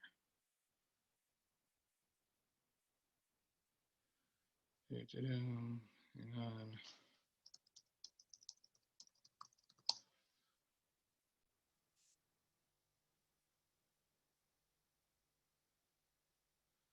Hold on 1 second.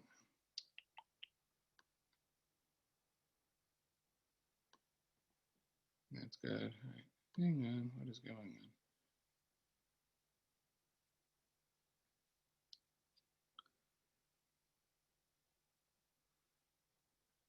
Your screen sharing. Okay. I don't know what you guys can see. You see my screen? Whoever's live, I can see. I'm trying to see. Hang on. There you go. You see Doug there? Okay. You ready? Hey, Tech Light Summit, what's up? My name is Doug. I am a pastor on Can you Long guys hear Island him? in New York, and I know the Thumbs up, Tech Light thumbs guys down. well. I know DJ well. He's a great friend, and I am honored to be able to share a little bit with you guys today about tech in the church. I love it so much, and it's one of my passions, and so this is a real honor to be a part of here. When I was a kid, I had a sign on my wall that said, "To be boring is sin." And I had a friend come over from church one time, and he was like, "Oh, is that in the Bible? Is that like a Bible verse?" And I was like, "Oh, no, it's not a Bible verse. It's not like a chapter and verse on that." But I do think that God is really exciting. And I think that being boring is almost the opposite of who God is. And man, I just never want to be boring. And I always want to be exciting and engaging and creative. And so I do believe to be boring is sin. And I want to talk with you today about what it looks like as people who love tech and enjoy tech to really use it to our advantage in accomplishing the goals that we have as Christians and as followers of Jesus and as the church. My heart breaks when people feel like church is boring or worship is boring or the Bible is boring or Jesus is boring. And as somebody who's been in church over 40 years, I've seen all sorts of battles over making changes toward creativity and relevance in the church. I am old enough as a 42-year-old to remember the battle over drums and guitars versus organ. Everybody thought drums were of the devil, and that hurt because I was a drummer. The guitar is of the devil, but the organ is like God's holy chosen instrument. And thankfully, we worked that one out. I remember the struggle to get past overhead projectors. Again, if you're under 40, you may not know what that is, but it's this device where the worship leader or the pastor would have written out, usually with a Sharpie, kind of in a messy way, and or if you were really fancy, typed it on this transparent piece of material that would be then put on this device, this projector that would sit right next to you, this big, ugly, gaudy thing that sit right next to you, and you literally take a slide off. And so if I'm reading in the Psalms, I'm gonna write out a bunch of them and then put it down. If we're singing a new song, the worship leader would write out the lyrics and put it down and then change them right then and there. And it just was a horrible presentation. But then you've got TVs and LED walls and all these other things coming out, screens built into the walls, and there's this battle over do we or don't we? Should we advance to that technology? me? Is this going to help? Is this going to distract? What's this going to do for us? And then, man, my mid-20s was the battle over lighting and stage design. And man, I led the charge on this one in our church. I was fighting for it. I was fighting for the moving lights and the haze and the cool stage designs. And I'll tell you what, it was really hard. There was many people who left our church when we made all those changes, but there were many more who came in their place. So I'm passionate about church being creative and exciting, but how do we do it right? How do we implement it in a helpful way? Today, I want to answer a few questions. The first one is, why is tech so important in the church? And secondly, what is the end goal? What are we aiming at? What are we hoping to accomplish with all of this stuff? And this is so important to talk about because we are called to make an impact. And the way we use tech is a huge part of that now more than ever.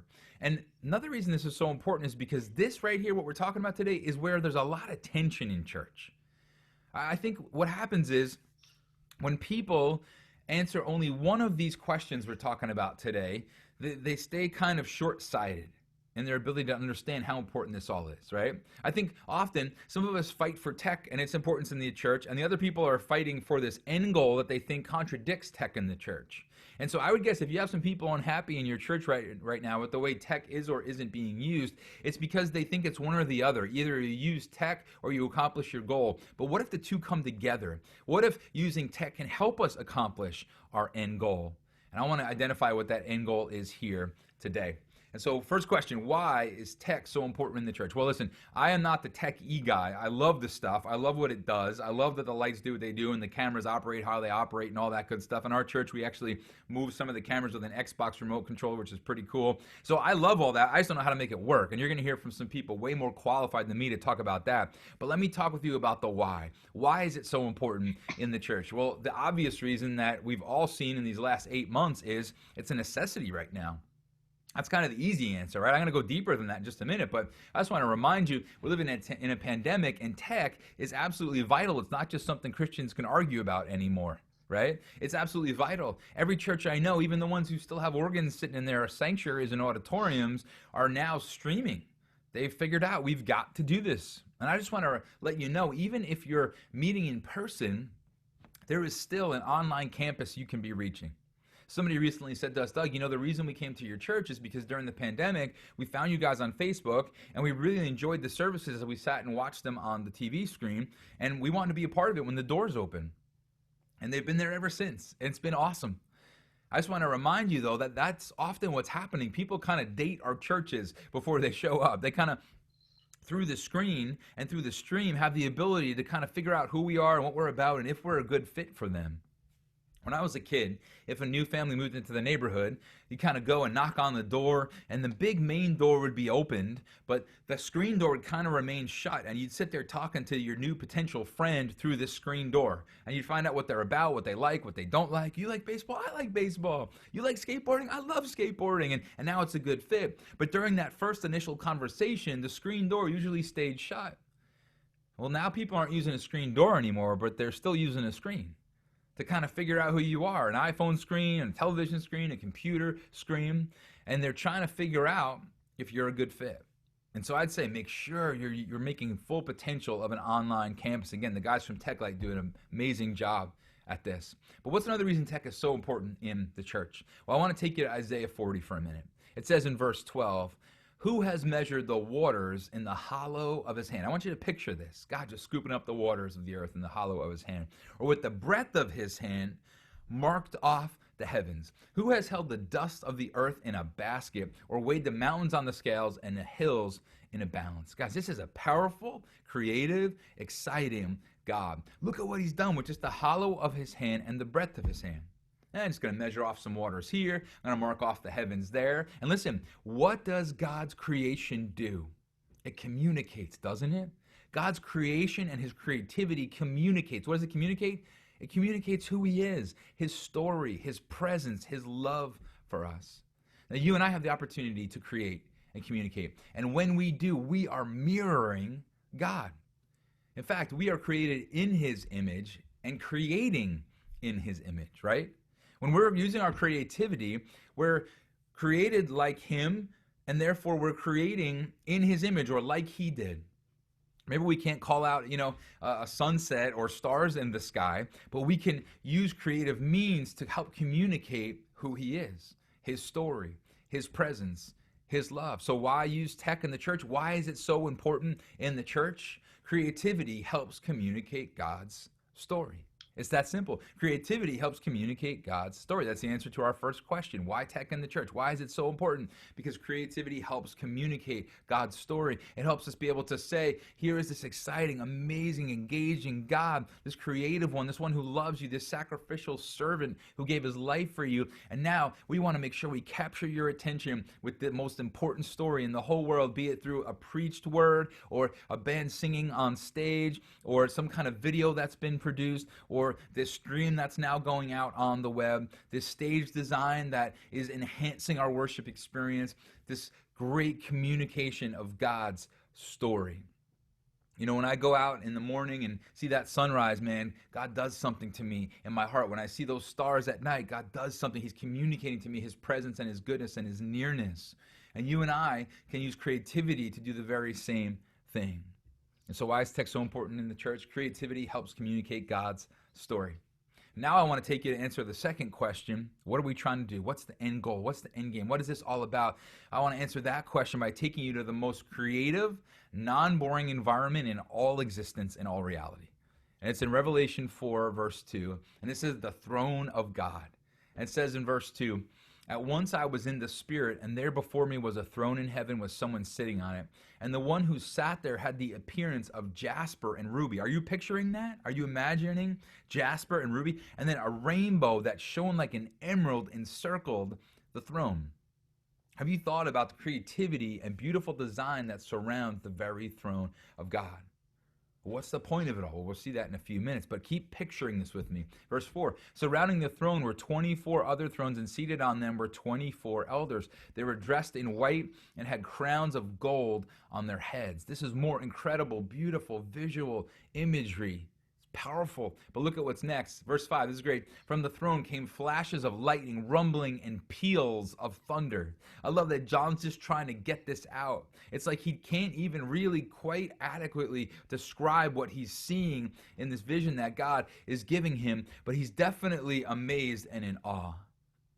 And he's using these words. I mean, what on earth is a peal of thunder? I don't even know what that means. But here's John just saying flashes of lightning and rumblings, and kind of sounds like our last worship experience from the stage. But he's just amazed, and that's my question. Are you amazed? Are we amazed? Are the people that come into our churches amazed by this creativity that points to who God is, that helps tell his story in a clear way? It goes on. In front of the throne, 7 lamps were blazing. These are the 7 spirits of God. Also in front of the throne, there was what looked like a sea of glass, clear as crystal. Forget our stage designs. This is incredible. This is awesome, right? This is all communicating something powerful about God, and it's leading somewhere. It's leading to something, the end goal of it all. In the next few verses, there's more description about what's going on, and John describes these 4 living creatures that were calling out these words, holy, holy, holy is the Lord God Almighty, who was and is to come. They are crying out praise to God. That is a hint, guys. That is a hint about what it's all about. Verse 10, we're going to discover the ultimate answer here. What's the end goal? Why are we doing all this? Why are we spending all this time and energy and money and creativity on these stage designs and on cameras and on lights and on music and on sermons and on visual illustrations, and why? Verse 10, the 24 elders fall down before him who sits on the throne and worship him who lives forever and ever. They lay their crowns before the throne and say, you are worthy, our Lord and God, to receive glory and honor and power, for you created all things, and by your will they were created and have their being. In the most creative, non-boring environment in all existence, what do we find? Worship. We find the worship of Jesus. We find this creation telling a story of who God is, of his presence, of his love for us, and we find ultimately the worship of Jesus. What is the end game? What is the end goal? Why are we doing everything that we're doing? For the worship of Jesus. Be that through a message preached, be that through an amazing band that gets on stage and leads people into the presence of God, be that through a really awesome, engaging stage design that just draws people in. And we have to remember that all the creativity and communication about God has to be leading people to a place of worshiping Jesus. And this is why we have to use technology tastefully.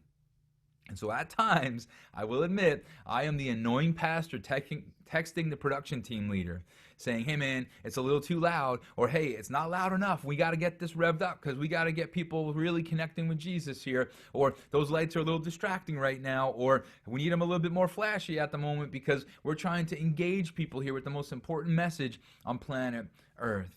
But we have to make sure our technology is bowing to Jesus, right? We have to make sure that it's helping people encounter him and not just distracting or becoming this kind of cool thing that we can pull off. We've got to be doing it in the spirit, right? We've got to be saying, God, use this and breathe into this and let this all lead ultimately to the worship of Jesus. So why is tech so important in the church? Because creativity helps communicate God's story. When he creates, it communicates his story to us. And when we create, we're creating in his image. And we're helping people see this beautiful message of his salvation and his love for us. We're stewards of the most important message in the world. And we've got to make sure that you and I are saying, okay, we actually think that tech and this end goal can partner together. Tech and the worship of Jesus can actually be something that makes sense in the same sentence, that tech can actually be used to enhance the worship of Jesus. And that's why we have to be so keyed in on it, zoned in on it, mindful of how we're using it, making sure it's bowing to Jesus, because the end game is the worship of Jesus. One of the things that I love most is when we get some amazing feedback from somebody who comes into church, maybe for the first time, and says, man, I didn't know church could be like this. I didn't know it could be exciting. I can't wait to come back. I didn't know the message could be relevant and the music could be so powerful. I didn't realize that this could be church. And that's what we can do when we say, okay, we're going to have tech with all the grace and strength we have to make it the best it could possibly be, so that at the end of the day, the worship of Jesus happens. So why is tech so important in the church? Because creativity helps communicate God's story. And what is the end goal? What is the end game? What are we doing all this for? Ultimately, the worship of Jesus. I hope that helps. And I'd love to take a minute and just pray for you. God, I thank you for all of the leaders and all the people that are tuning in and are a part of this summit. And I just pray, God, that you'll empower us and you'll use us and you'll encourage us and you'll give us sensitivity to your spirit, that what we do with the creativity you've given us and the different things that are available to us, that God will all use them to create an engaging and exciting atmosphere where people can encounter Jesus and ultimately end up worshiping Jesus. And so anoint us and help us and prepare us and fill us and use us and encourage us and help us to know what battles to fight and what battles not to fight, and help us have a sensitivity to your spirit in the moment to help people most passionately and truly and authentically connect with you. We thank you, God. We love you, and we thank you for tech, and we thank you for creativity, and we thank you that you measure off the heavens and the waters in the hollow of your hand. In your name we pray. Amen. God bless you guys. Thanks for letting me be a part of this. Perfect. All right. Awesome. Hope you guys enjoyed that. That was a rocking message as well. We're spitting fire today, guys. This is awesome. Pressure's on, Ken. All right. So let me get the rest set up.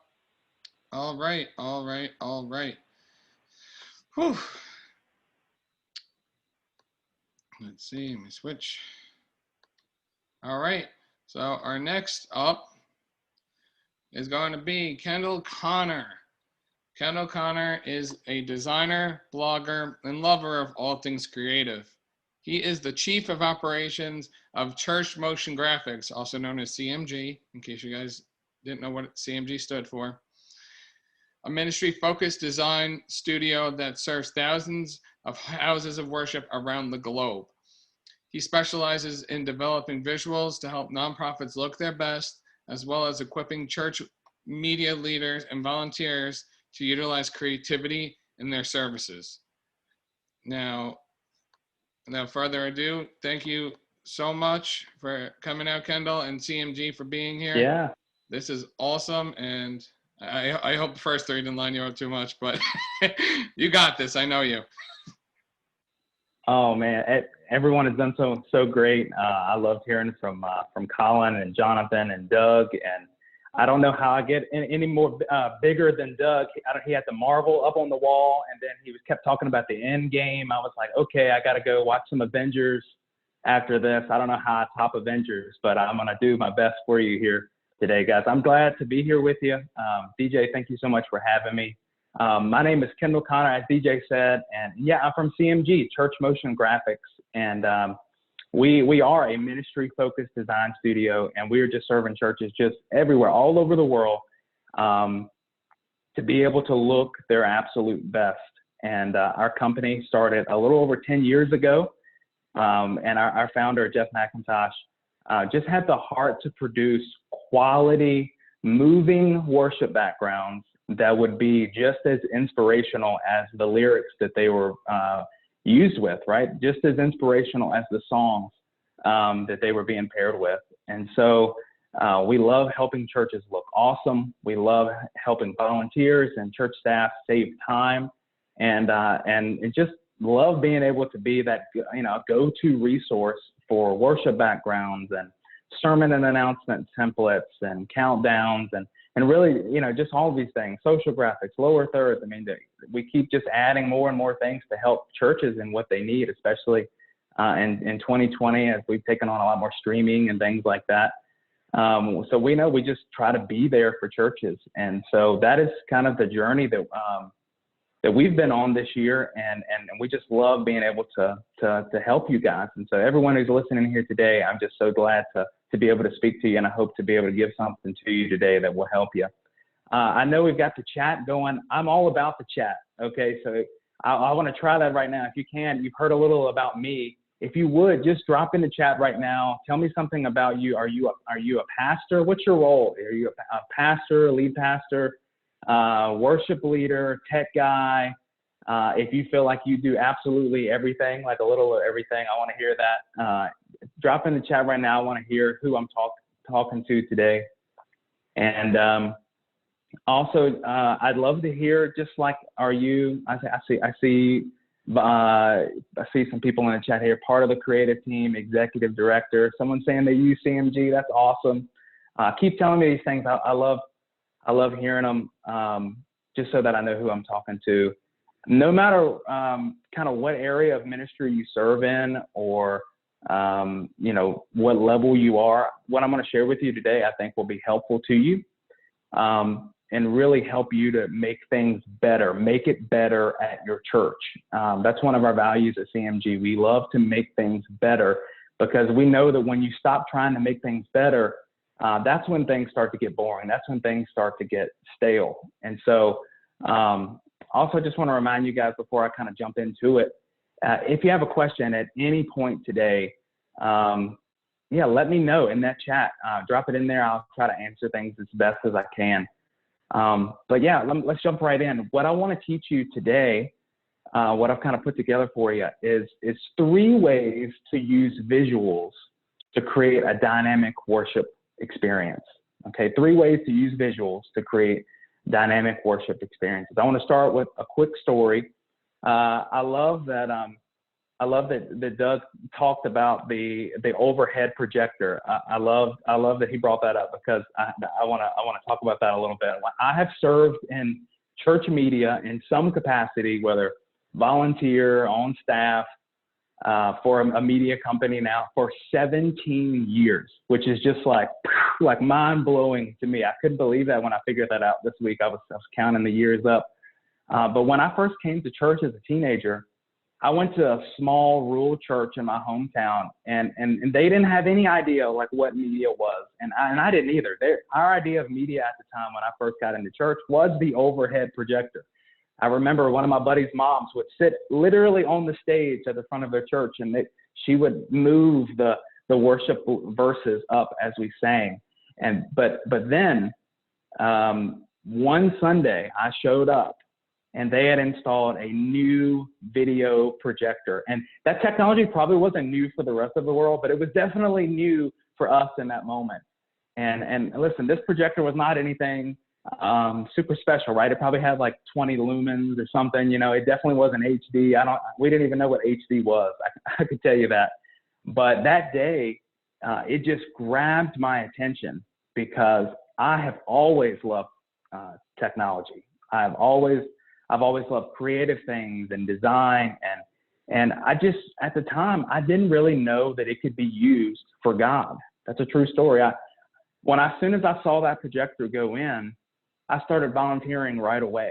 And really, it was really a big moment in my faith because this was something that was me. I got to do the things that I like because I already knew how to make things look good. I remember I was a teenager at the time, but I knew how to make school projects and presentations and things look good. I was always really good at that. And I would make a couple bucks after school sometimes, just going and helping local businesses kind of, with their branding or their designs or whatever. I love that stuff. But I just became obsessed with this idea that you can pair creative design and I'll call it good looking visuals to share the good news of Jesus. And I have just spent my entire life dedicated to this purpose ever since. For me, if I have the skills, if I have the ability to make something look good, I want to make the good news look good. That's just, it's like, that's what I'm called to. And I know that a lot of you are out there today. You serve in different roles, part of the creative team, part of the production team. You feel this tug on your heart too. You feel that calling on your life to use these gifts that you have for God and for sharing that gospel, sharing that good news. But people ask me sometimes, right? They're like, is it all about looking good? Is it just about like building hype? And I would say, of course not. I like to think about it like this. Church visuals aren't about flash or putting on a good show. They're about pointing people to God. That's the main point of all of this, right? It's so much fun, right? If you work in tech or, you do all these things, ministry, it can be fun, right? All of the figuring out the presentations and figuring out the cameras and all of these things, it's a lot of fun. But if we just have something that looks good and it doesn't point people to God, we've just missed the mark. And so today I want to help you. I'm going to tell you three ways that you can use visuals and really it's going to create a dynamic worship experience. But I think you'll learn, you'll catch on here that it's more about being intentional than anything else. And that's how you keep it gospel focused. So number one, if you're taking notes, come on, I'm a notes guy. I've been taking notes all day from all of these guys sharing this great stuff.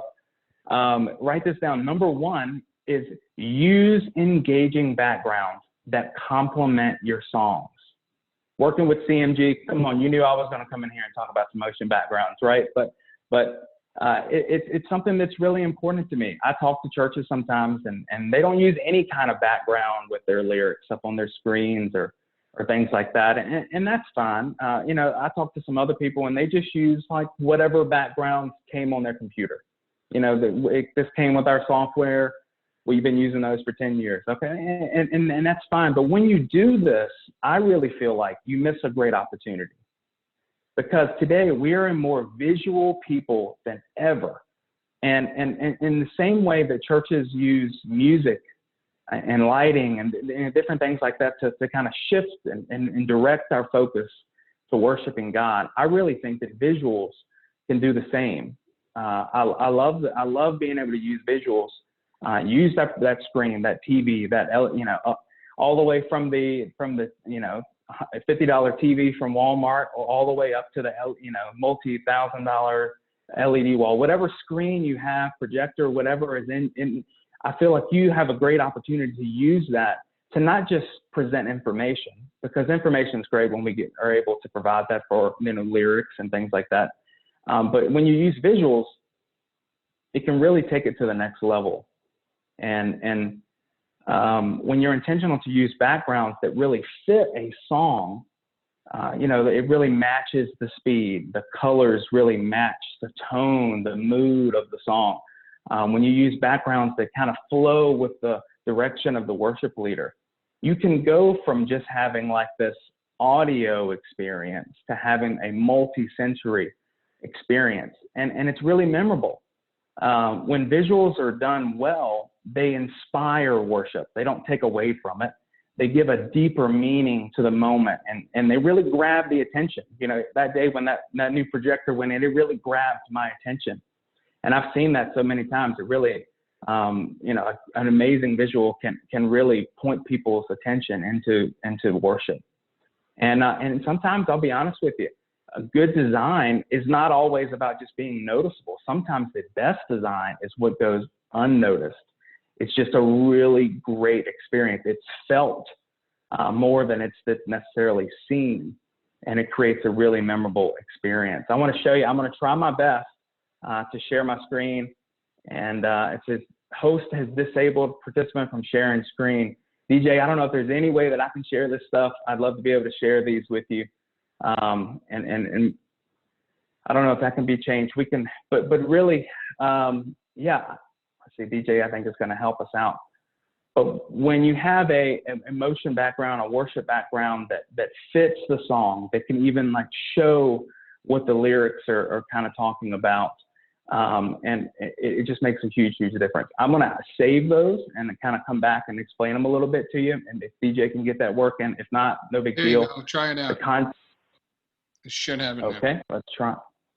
let's try it now. There you go. All right, can everybody see that?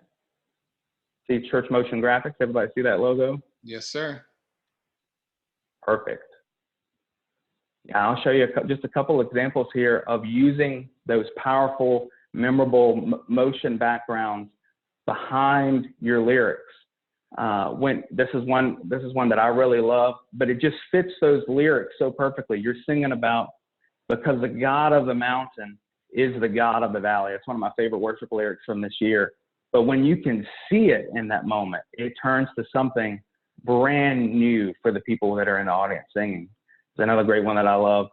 I was just singing this song this past week. I put my faith in Jesus, my anchor to the ground. But you have these rich blue tones that kind of set the mood for the moment. And you have that cross imagery that just, you know, shifts your attention to Jesus. Here's another one that I really like. Just the song Waymaker. You're here moving in our midst, and you kind of have this visual representation. You have this cloud, this smoke fog that's coming in, and kind of gives a visual representation of you are here, God. You are in this room. And then sometimes when it's not the more serious worship moment, when you're just trying to build excitement, when you're trying to have something with the lyrics like dance like the weight has been lifted. You know, you don't want to have something that's just boring. You don't want to have just like a black screen. It goes a long way to have something that's like a party on your screen, and it's like it really matches the mood of the song and goes a really long way. Number two that I want to tell you today, something that you can do is use memorable sermon imagery to visually represent your topic. What does that mean? Here's something that I know. Every pastor in the world wants to preach great sermons. Come on, there's not a pastor in the world that doesn't want to preach great sermons. Come on, we love preaching. But sometimes you're just left feeling like your words go in one ear and out of the other. You may wonder, like, if your congregation leaves that day, like, did they even understand anything that I was saying today? In my opinion, by far the easiest way to take your messages to the next level is by adding eye-catching visuals. Use something that it's like a visual representation of what you're talking about that day. It goes so far. I like to think of sermon graphics as like the cover of a brand new book. You know, they say don't judge a book by its cover, right? Like, come on, you heard that said. But let's be honest. If you're walking through Barnes and Noble, you're looking at those covers, right? Like you're scrolling through Audible. Any Audible fans? I love listening to those audiobooks. When I'm scrolling on there, it's that cover image that first just sparks my interest. It piques my interest in it because it's given me a visual representation before I ever get to the content. And so I tell pastors all the time, like, man, you're killing it when you're speaking. Like, you're getting up there and like you're preaching the Bible like none other. But sometimes people are they're thinking about other things. They're thinking about what they're going to do after church. They're thinking about, what they got coming up this week. And I love to use a graphic right at the beginning of a message, right at the beginning of my slides, so that I can show people like, hey, something exciting is coming that's worth your attention in this moment. No matter what style you are, if you call yourself a preacher or you call yourself a teacher, it doesn't matter. Your audience will benefit from slides that show a visual representation that help people follow along. And I'm all about it. Add the rest of the visual aids. Add the scriptures. Put your points up on the screen. All of these visual elements, I think they make a huge contribution to your message. But I love being able to show something as you get started, and people are going to remember it. I'm going to show you a couple examples, some of my favorites from the CMG shop. I love this one, Wonder, discovering God's magnificence. I love it because you just see this big cloud, big sky, big mountain, and you're thinking, man, like God is big. God is bigger than me. This is bigger than just my situation. Another one that I love is, this blueprint for a godly life. Just kind of shifting people's focus and saying like getting them behind the idea that, yeah, we're going to be working on how we can make some improvements here. Another one that this one has been downloaded so many times. People love this one from the CMG shop. Teach us to pray. Just powerful image of studying the Lord's Prayer. And one of my recent favorites that we've had since this year is community, finding that unity, that we're better together. Being able to just show people, give a cover to your message goes a really long way to being able to grab their attention and keeping them engaged for that message. And as they even go back online and watch your archives, watch their messages, it's when you show people for your series or for your message that, it kind of gives them an idea of what you're going to be presenting there. Number 3, last one, is use eye-catching graphics to build excitement for your upcoming events, okay? For your upcoming events, use graphics that are going to catch people's attention and build excitement. When you're guiding people on a spiritual journey, everyone who works in a church knows this. Just as important as what's going on right now, you're thinking about what's next, okay? So like if you're thinking, the sermon is closing, where are you going next? Where's that worship leader coming, right? Here's what I know. Announcements in a service may be one of the most dreaded parts of a worship service. Come on, y'all know this. It's dreaded by both the audience. They're like, come on, man, like we're done here. We're done here. We don't want to hear your announcements about what's coming. And it's also dreaded for the people who are giving the announcements up on stage. It's like we're drawing straws. Like who's going to go up there and do the announcements at church this Sunday? Because they're oftentimes, despite our best efforts, announcements, they come off as boring. People tune them out. And instead of just taking the stage with a list and reading off, just that spoken word, one of the best ways to get around this is to grab the attention of the people with some exciting imagery to go with it. Visuals go such a long way to grab their attention. I recommend using a dedicated graphic for every event that you do at your church. And it becomes like a brand to that event, right? I like to use, when I go up to do announcements at my church, I like to have a graphic ready, a visual ready,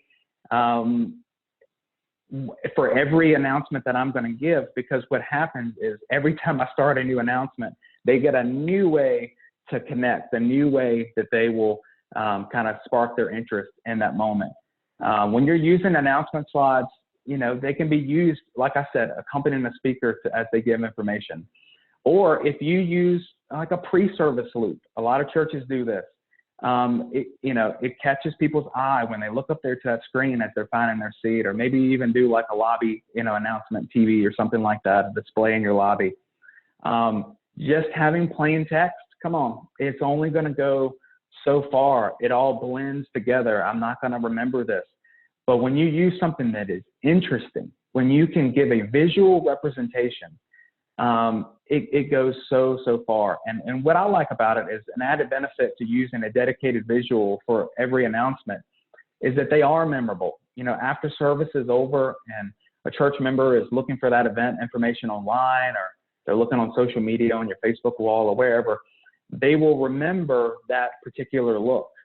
And that identification can go a long way to building momentum as you're promoting your event. I picked out some of my favorites just to show you. But yeah, what if baptism wasn't just, like the word baptism written on a blue solid background? What if it was, really showing Baptism Sunday in that water, and people are thinking like, man, like, yeah, like we are going to the lake for those baptisms. Or growth track, you give that visual representation of growing, like, yeah, I want to grow in my faith. Or you're trying to get people to go on your mission trip, you just show something that just looks awesome, this epic adventure, like, yeah, I want to go, I want to make a difference. Even when you start talking about things like baby dedications, recurring events that are happening in your church, if you're doing this, it can be helpful to, change things up. Don't use the same graphic that you've used for 6 years. Change it up and have something new so that you can catch people's eye. It goes a really, really long way. And so to wrap things up, I want to tell you those 3 things again. Number 1, use engaging backgrounds that complement your songs. Okay. Number 2, use memorable sermon imagery to visually represent your topic. And number 3, use eye-catching graphics to build excitement for upcoming events. Listen, don't feel like you have to figure all of this stuff out on your own. CMG, our team, we worked hard. We're here to help you along the way. We're here to save you time and help you make you look great. And all of the content that I showed today is available right on our site. And I wanted to make sure that I got a chance to share this with you.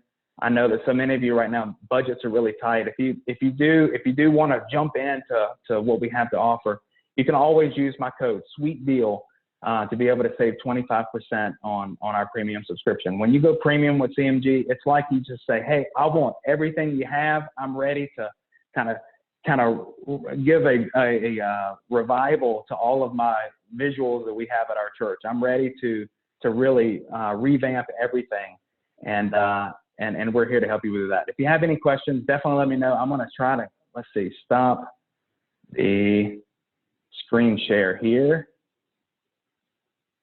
Let's see what we can do. And I'll turn it back over to DJ. Perfect. Thank you, Ken. That was awesome. Guys, give everybody a hand. This was completely spitfire today. This was amazing. Just hearing from everybody.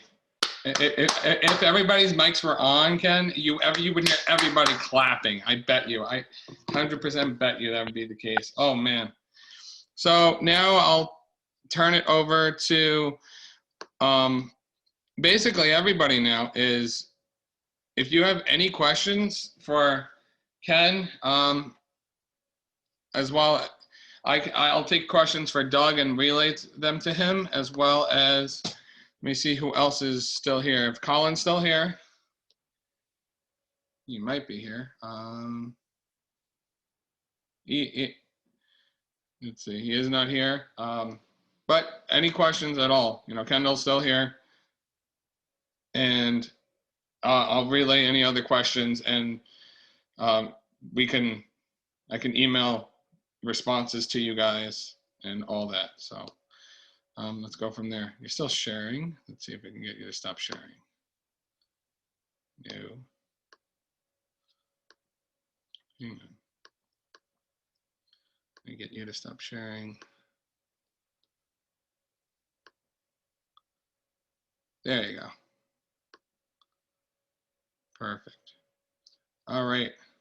So any questions, anybody? I think it was so amazing just hearing your side of it, Ken, because, with graphics itself, besides it's a beast on its own, you and Jeff, I've been watching you guys on social media, and you're interacting with the community, hearing what people want to hear, hearing what, you know, what needs to be out there, keeping it fresh instead of, like you were saying, go stale. It's so good to hear that, you know, you guys just real time. I know I've seen, I think Jeff posted a while ago, sure. like behind the scenes of it, and it was awesome seeing like how Yeah. you make those cool effects. Yeah, we love being able to kind of try it, you know, but every look that we can find, that, you know, the trendy look, to try, you know, try new things, you know, because we know that not every church has the cameras, not every church has the, you know, After Effects and all these things. Yeah. Oh, exactly. And you know, that's just one step out of the equation and make it amazing. You know, you guys have done the work and Right. shown. Thank you for having me. You guys, thank you for coming. Do you guys have an office you guys work out of as well? Or are you guys kind of? Well, our team is scattered all over. Right now, I'm in Greensboro, North Carolina, at my office, and we have our founder Jeff McIntosh is up in Canada. We have people in Virginia. We've got people all over. I can't even think of all the states around the U.S. Our team is scattered all over. Wow. Okay, that's awesome. Still, you guys got a good team here. Sweet. So, no questions so far, guys? All right, you guys are awesome. Thank you, Ken, for being here. Thank you. I'll post this deal also on my website for you guys. So if you guys want to catch yourself a discount for CMG products, their graphics and all of that, packages and bundles and whatever, they got a lot of stuff, and they keep pumping it out. It keeps going. Okay, so Baby Roxanne, thank you. I've actually gotten this privately from a bunch of people as well. Yes, there will be a copy of this recording that will be on the Facebook event group. If you hit you were going or interested on it, as well as on the TechLight Associates Facebook page. If you do not have Facebook, you should have my email for when I send out the invites for the Zoom. Just email me back, djs.techlight@gmail.com, and I'll send you the file of it itself, so you guys can watch it anytime. Sweet. Okay, so now we're gonna move on to a little fun part. So let me switch over. I had a Q&A slide. That's okay. As you can see, CMG's graphics and work. One Jeff actually just posted the other day that I nabbed, and it was awesome. I thought I'd commemorate it beautifully. Cool. So let's see. Can I switch that? No. Okay. All right. So now you guys have seen all this beauty. You know, hearing the importance of tech, hearing how impactful it is to worship, to the worship space, to the team, to making sure everything comes together for God's glory. And that is the best. Oh, Mike has a question. Our lighting guy wants to know, what's up with the light dude? It's actually like it's not a candle, it's a retro one. There's no dimmer on it, so it's kind of annoyed me the whole time. So sorry about that. It's been adjusting for the light there. That's funny. I knew somebody was going to say it too. I was waiting for it. So anyway, so you guys have seen a cultivation of all of this, the importance of it, from live streaming to graphics to hearing from how tech and volunteer work together, and just hearing just that little motivation, just thinking, just changing your mindset, how it changes worship for the entirety. And then you heard also from a pastor's point of view, who had led church tech in his church when he was starting it. And he's been doing a great job of that. I assist them. He's a local pastor as well. So he's one of my good friends and clients, and he's just been great. So now really where all of this has been going. As soon as I find my mouse again, there it is. Where all this has been going is really a lot of people want to do all this. I know that.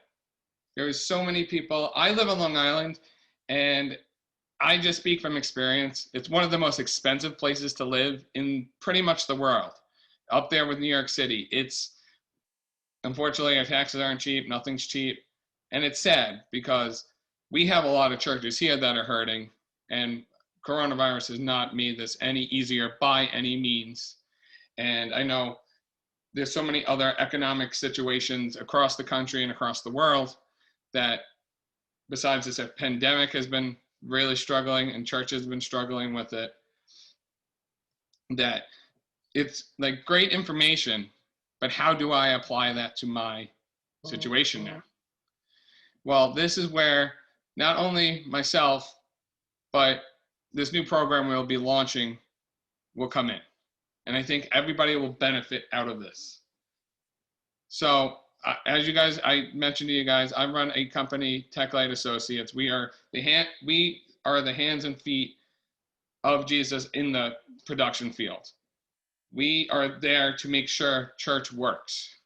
Where some people don't know how wiring works. Some people think, like Jonathan said, I don't know how to solder. You end up finding that tech person who knows how to solder.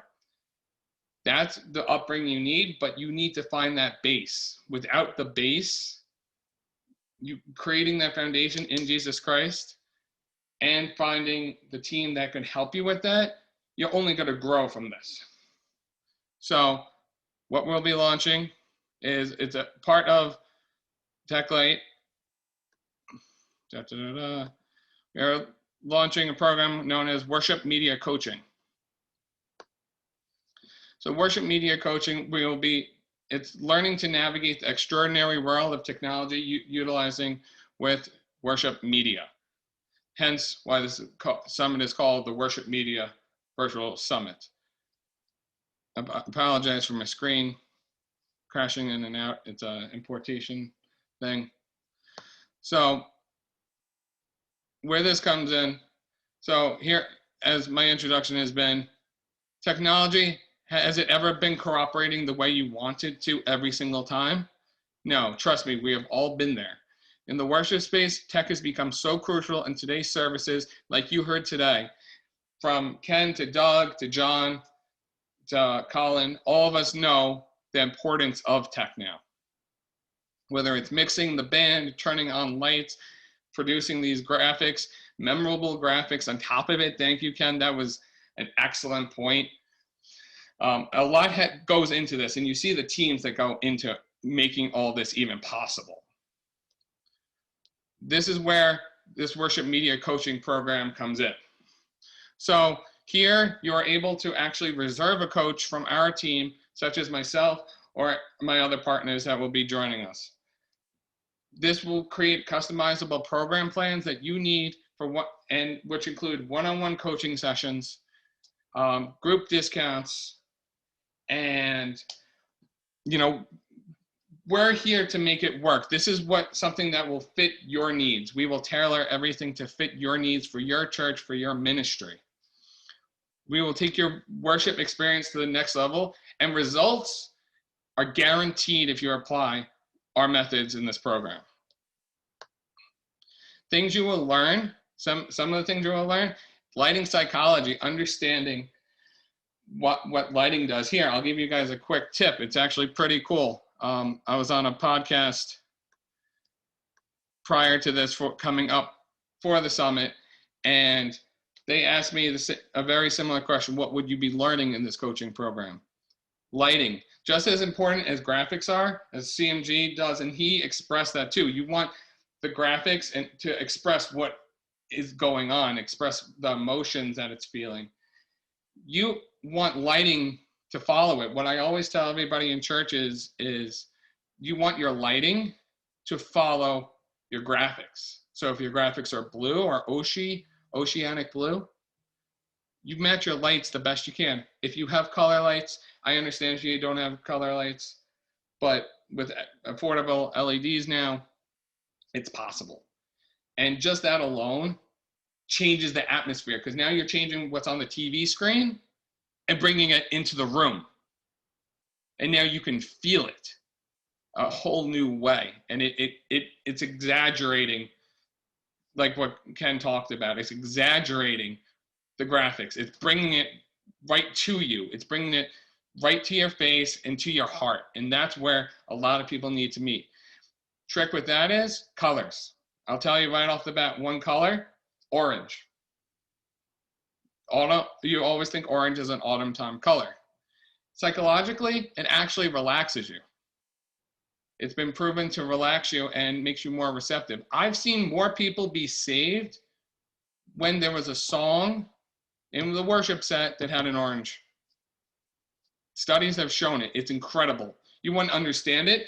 And I orchestrated this with the production teams to create basically an entire room to be orange, including house lights from everything, the graphics, the background, bathe the room in orange. Incredible. It was an incredible experience to see.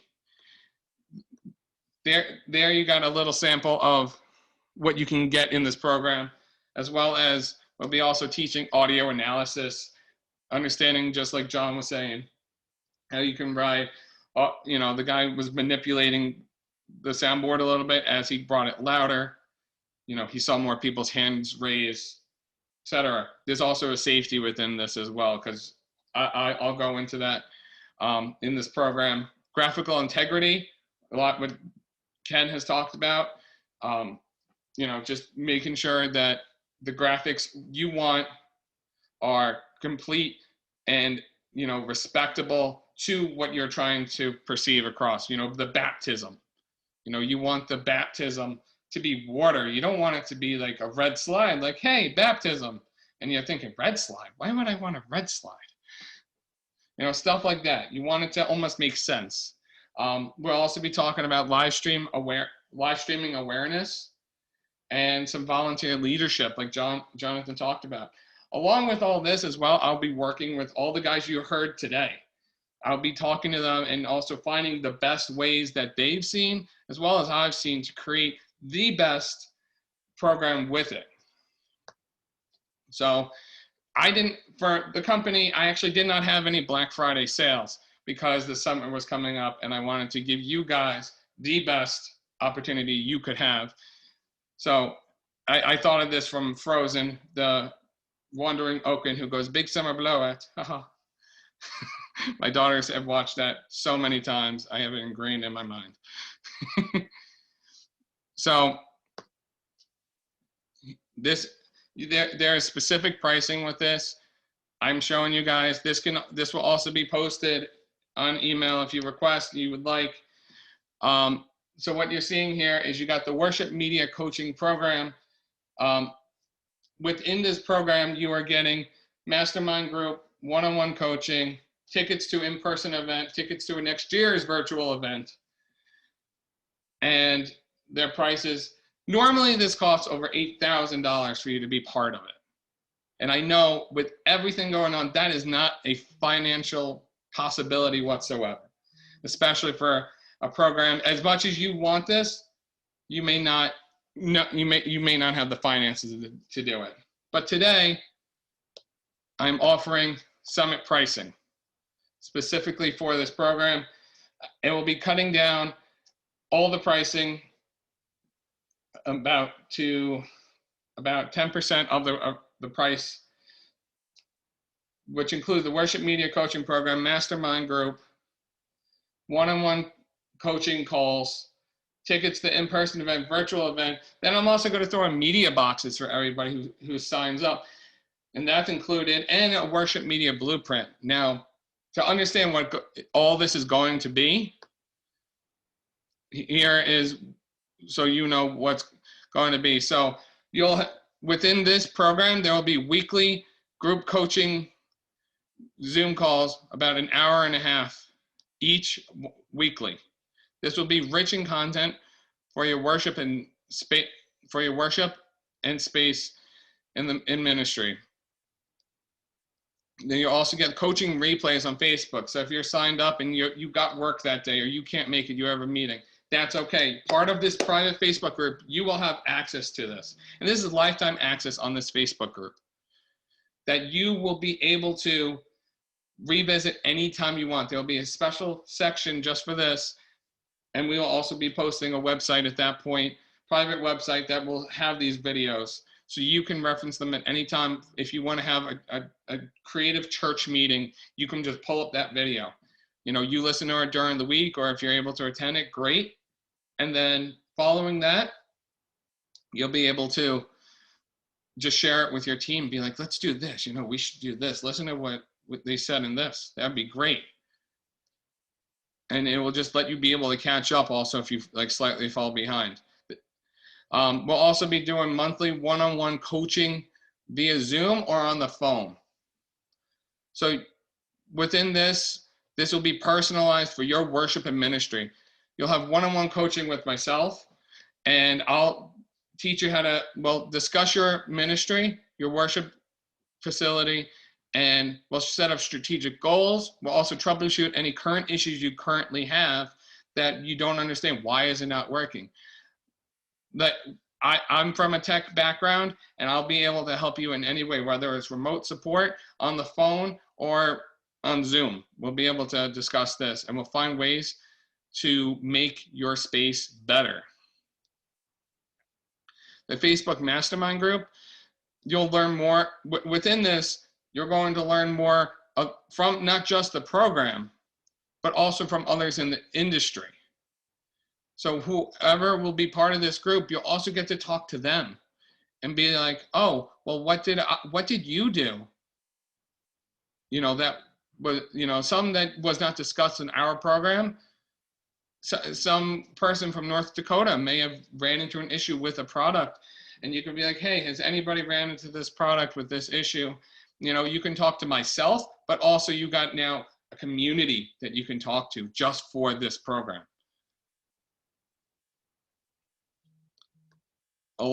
Continuing, you'll also get 2 tickets to a worship media in-person 3-day summit event. Pending restrictions because of COVID, New York is one of the tightest restricted places right now in the United States. And we're aiming to do it next summer, this coming summer, with hopefully COVID on the downslope and everybody being healthy. We look out for the safety of our team as well as you guys. So this will be another in-person event, a 3-day in-person event with speakers and teachers in the industry, along with workshops to give you guys hands-on experience that you'll need. So just to build upon what you've learned in the program, but also, wow, I can do this, stuff that you haven't done yet. We'll have workshops ready to go. And also you'll get free tickets to next year's virtual summit, free access to it, and there'll be more speakers next year, more content. You'll be ready to go, hearing more, not just who you heard today, but building on that. And then also, final thing you will get is the worship media blueprint. Learning what makes the perfect worship space perfect. And we're able to tailor you'll be able to tailor your space off of this program, off of this blueprint, seeing, wow, so this is what the quote unquote worship room is, the worship experience is. You can see where you need, what you have, what you may lack, and what you can build towards. Within this, we will assist you in getting to that spot. And then also, we'll be throwing in the media bundle box. It's a surprise. There's going to be some cool things inside. And we'll be glad to, I'll be emailing whoever signs up for the program, and you'll be glamorously on your way with a beautiful box of goodies. And all this you can get for $21, $22, $26. This is just summit pricing, but you're getting a great deal. And you know what? We feel extra generous today because of our partners in this program. We've been so generous to we're going to throw in a fast action bonus. So if you're able to do this today, we'll throw in everything here, plus tell you and give you access to our YouTube tech page where we've been building upon tech concepts. Along tech concepts, tech troubleshooting, different programming methods, things that you may not have the product or may be interested in the product. Heck, even if you are looking for a product, and you can always, in this program, you'll be able to ask us our recommendation on it. Heck, we'll even do a video for it for you, a little tutorial, if we're able to get our hands on the product. So you can see what goes in programming to it, what goes into making it part of your worship ministry. And all this will get you only for, drum roll, $848.99. This is for 1 year. Remember, and the Facebook group is lifetime access. So once you're in until you can't go on Facebook anymore. Only for $848.99. And we are also offering a payment plan, 6 months at $212 a month. This is only for 24 hours, so it will be until 12 o'clock tomorrow. You'll be able to, I will drop links in the chat box if you guys want to sign up for this. It was 24 hours, otherwise it will roll back to the 21-22 summit pricing for the next month. So this would be something that if you guys are interested in being part of this program, I highly encourage you to do so. Let me drop those links in there for you.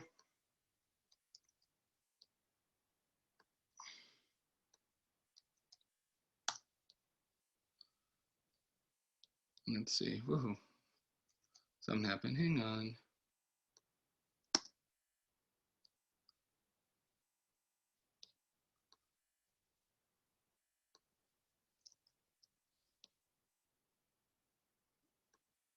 Hang on, sorry about that.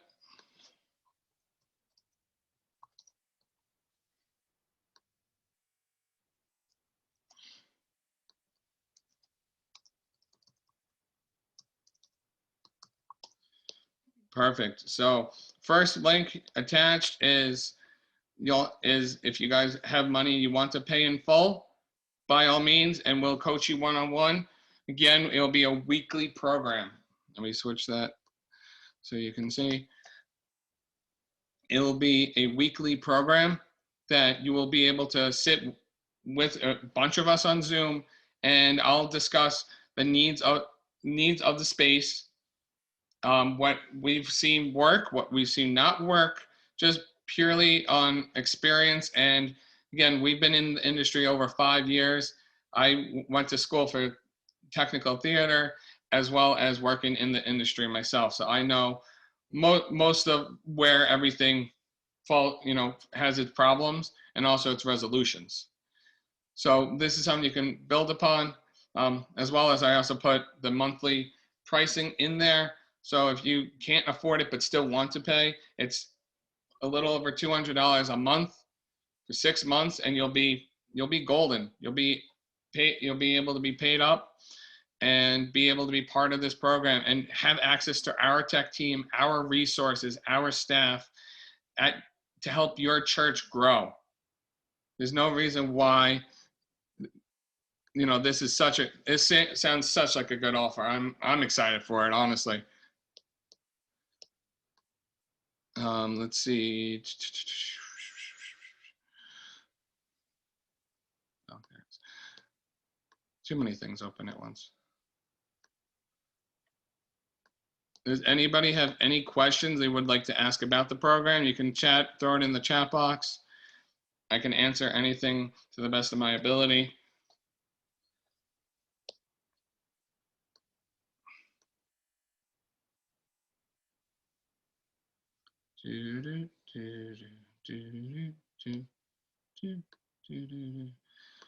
So we had such a good team today, hearing from Colin from Resi, from Jonathan from Church Stage Design, plus all the other stuff he's done, as well as, you're hearing from Doug Jansen, a local Long Island pastor who has had his fair share in technical experience.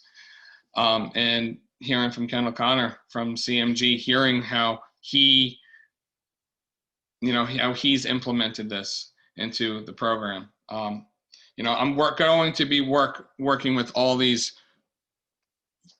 guys and coming up, knowing as a church leader myself, I need what I need to do to help you guys out tremendously. Got a question. So it is either a one-time payment or $1,200 over 6 months. Just want to be sure I understand it correctly. Yes, it is. Yeah, the one-time payment of $848, or it's a little over $1,200 over the 6 months. That's due to processing. Every process with being online, it does take out. So it will in ours it ends up being the same, but that's what it ends up coming to be. Yes, Janine. Baby Roxanne, awesome. I'm glad you guys enjoyed being here. Again, this is 24 hours, so you got about until 12 o'clock tomorrow. If this is something you really, really, really want and need a little more time on, please email us. Email me, djs.techlight@gmail.com, and you can discuss with me what you think is best, what your situation is. We're here to help you. This offer can't sit on the table long. This is for Summit only. And because you guys attended, you guys get first dibs on this program. There's some limited seating involved, and we would like everybody to be part of this. Anybody else can join after the 24 hours are up, but it will also go back to the full pricing at $21.22 and change. And we don't want to have you guys have to pay that. That's why we want you guys to act as soon as possible. In the next 24 hours, if possible. That would be great. If there's any more questions, please. This program we've taken over the last 6+ months to develop for you guys, and it's something that we're going to continue to grow with as well, with working with you guys, because we know that you guys want to learn. You want to advance your worship spaces, and I'm so grateful that you'll be able to be part of this.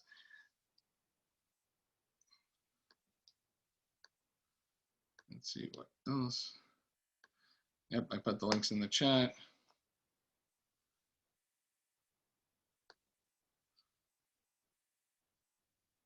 Sweet. So thank you guys all for coming. I will be doing the lottery today for, you got the Amazon Echo Auto. Everybody that has been here today, I've been monitoring it.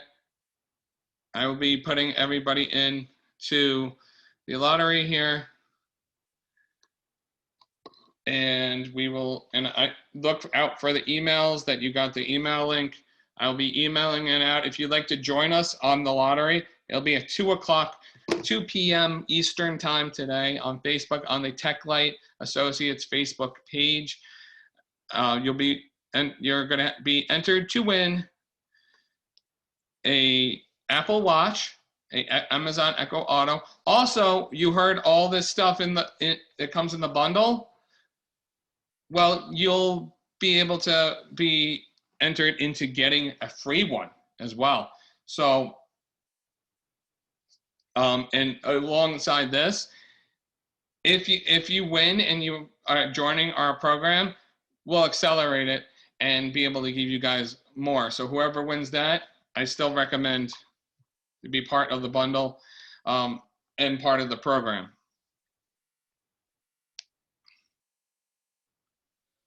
Dubai, oh my gosh, that is so awesome. Thank you for coming.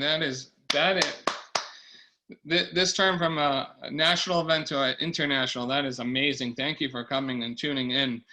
We'd love to help you guys as much as possible. Again, all the resources for this will be on my website on techlightassociates.com. If you go, there'll be a button that will appear saying Worship Media Resources. You click on that, it'll also have everything.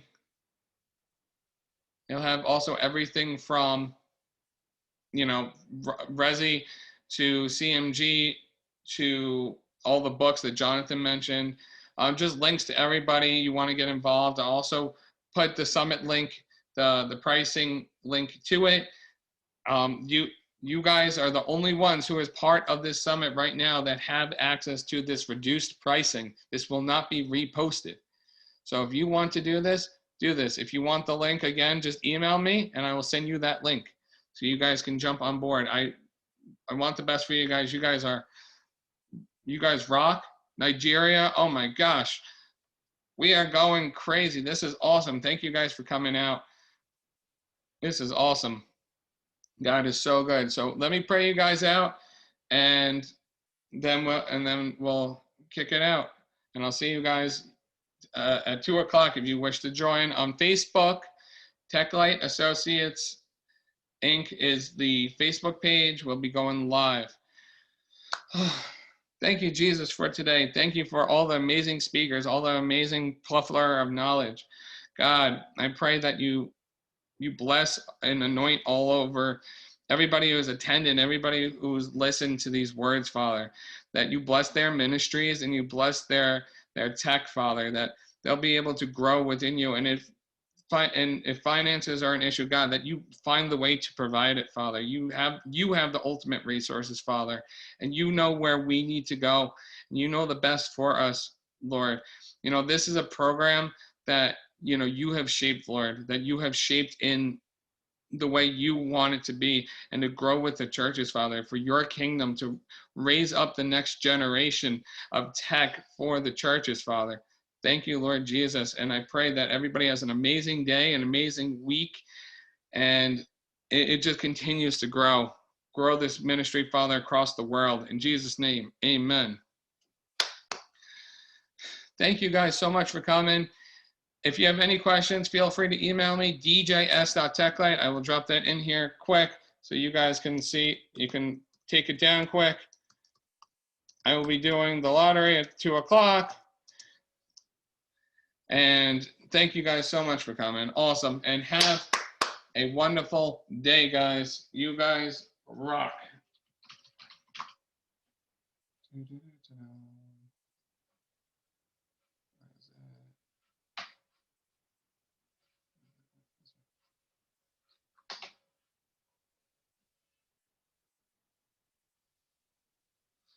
Thank you, guys. Have a great, wonderful day.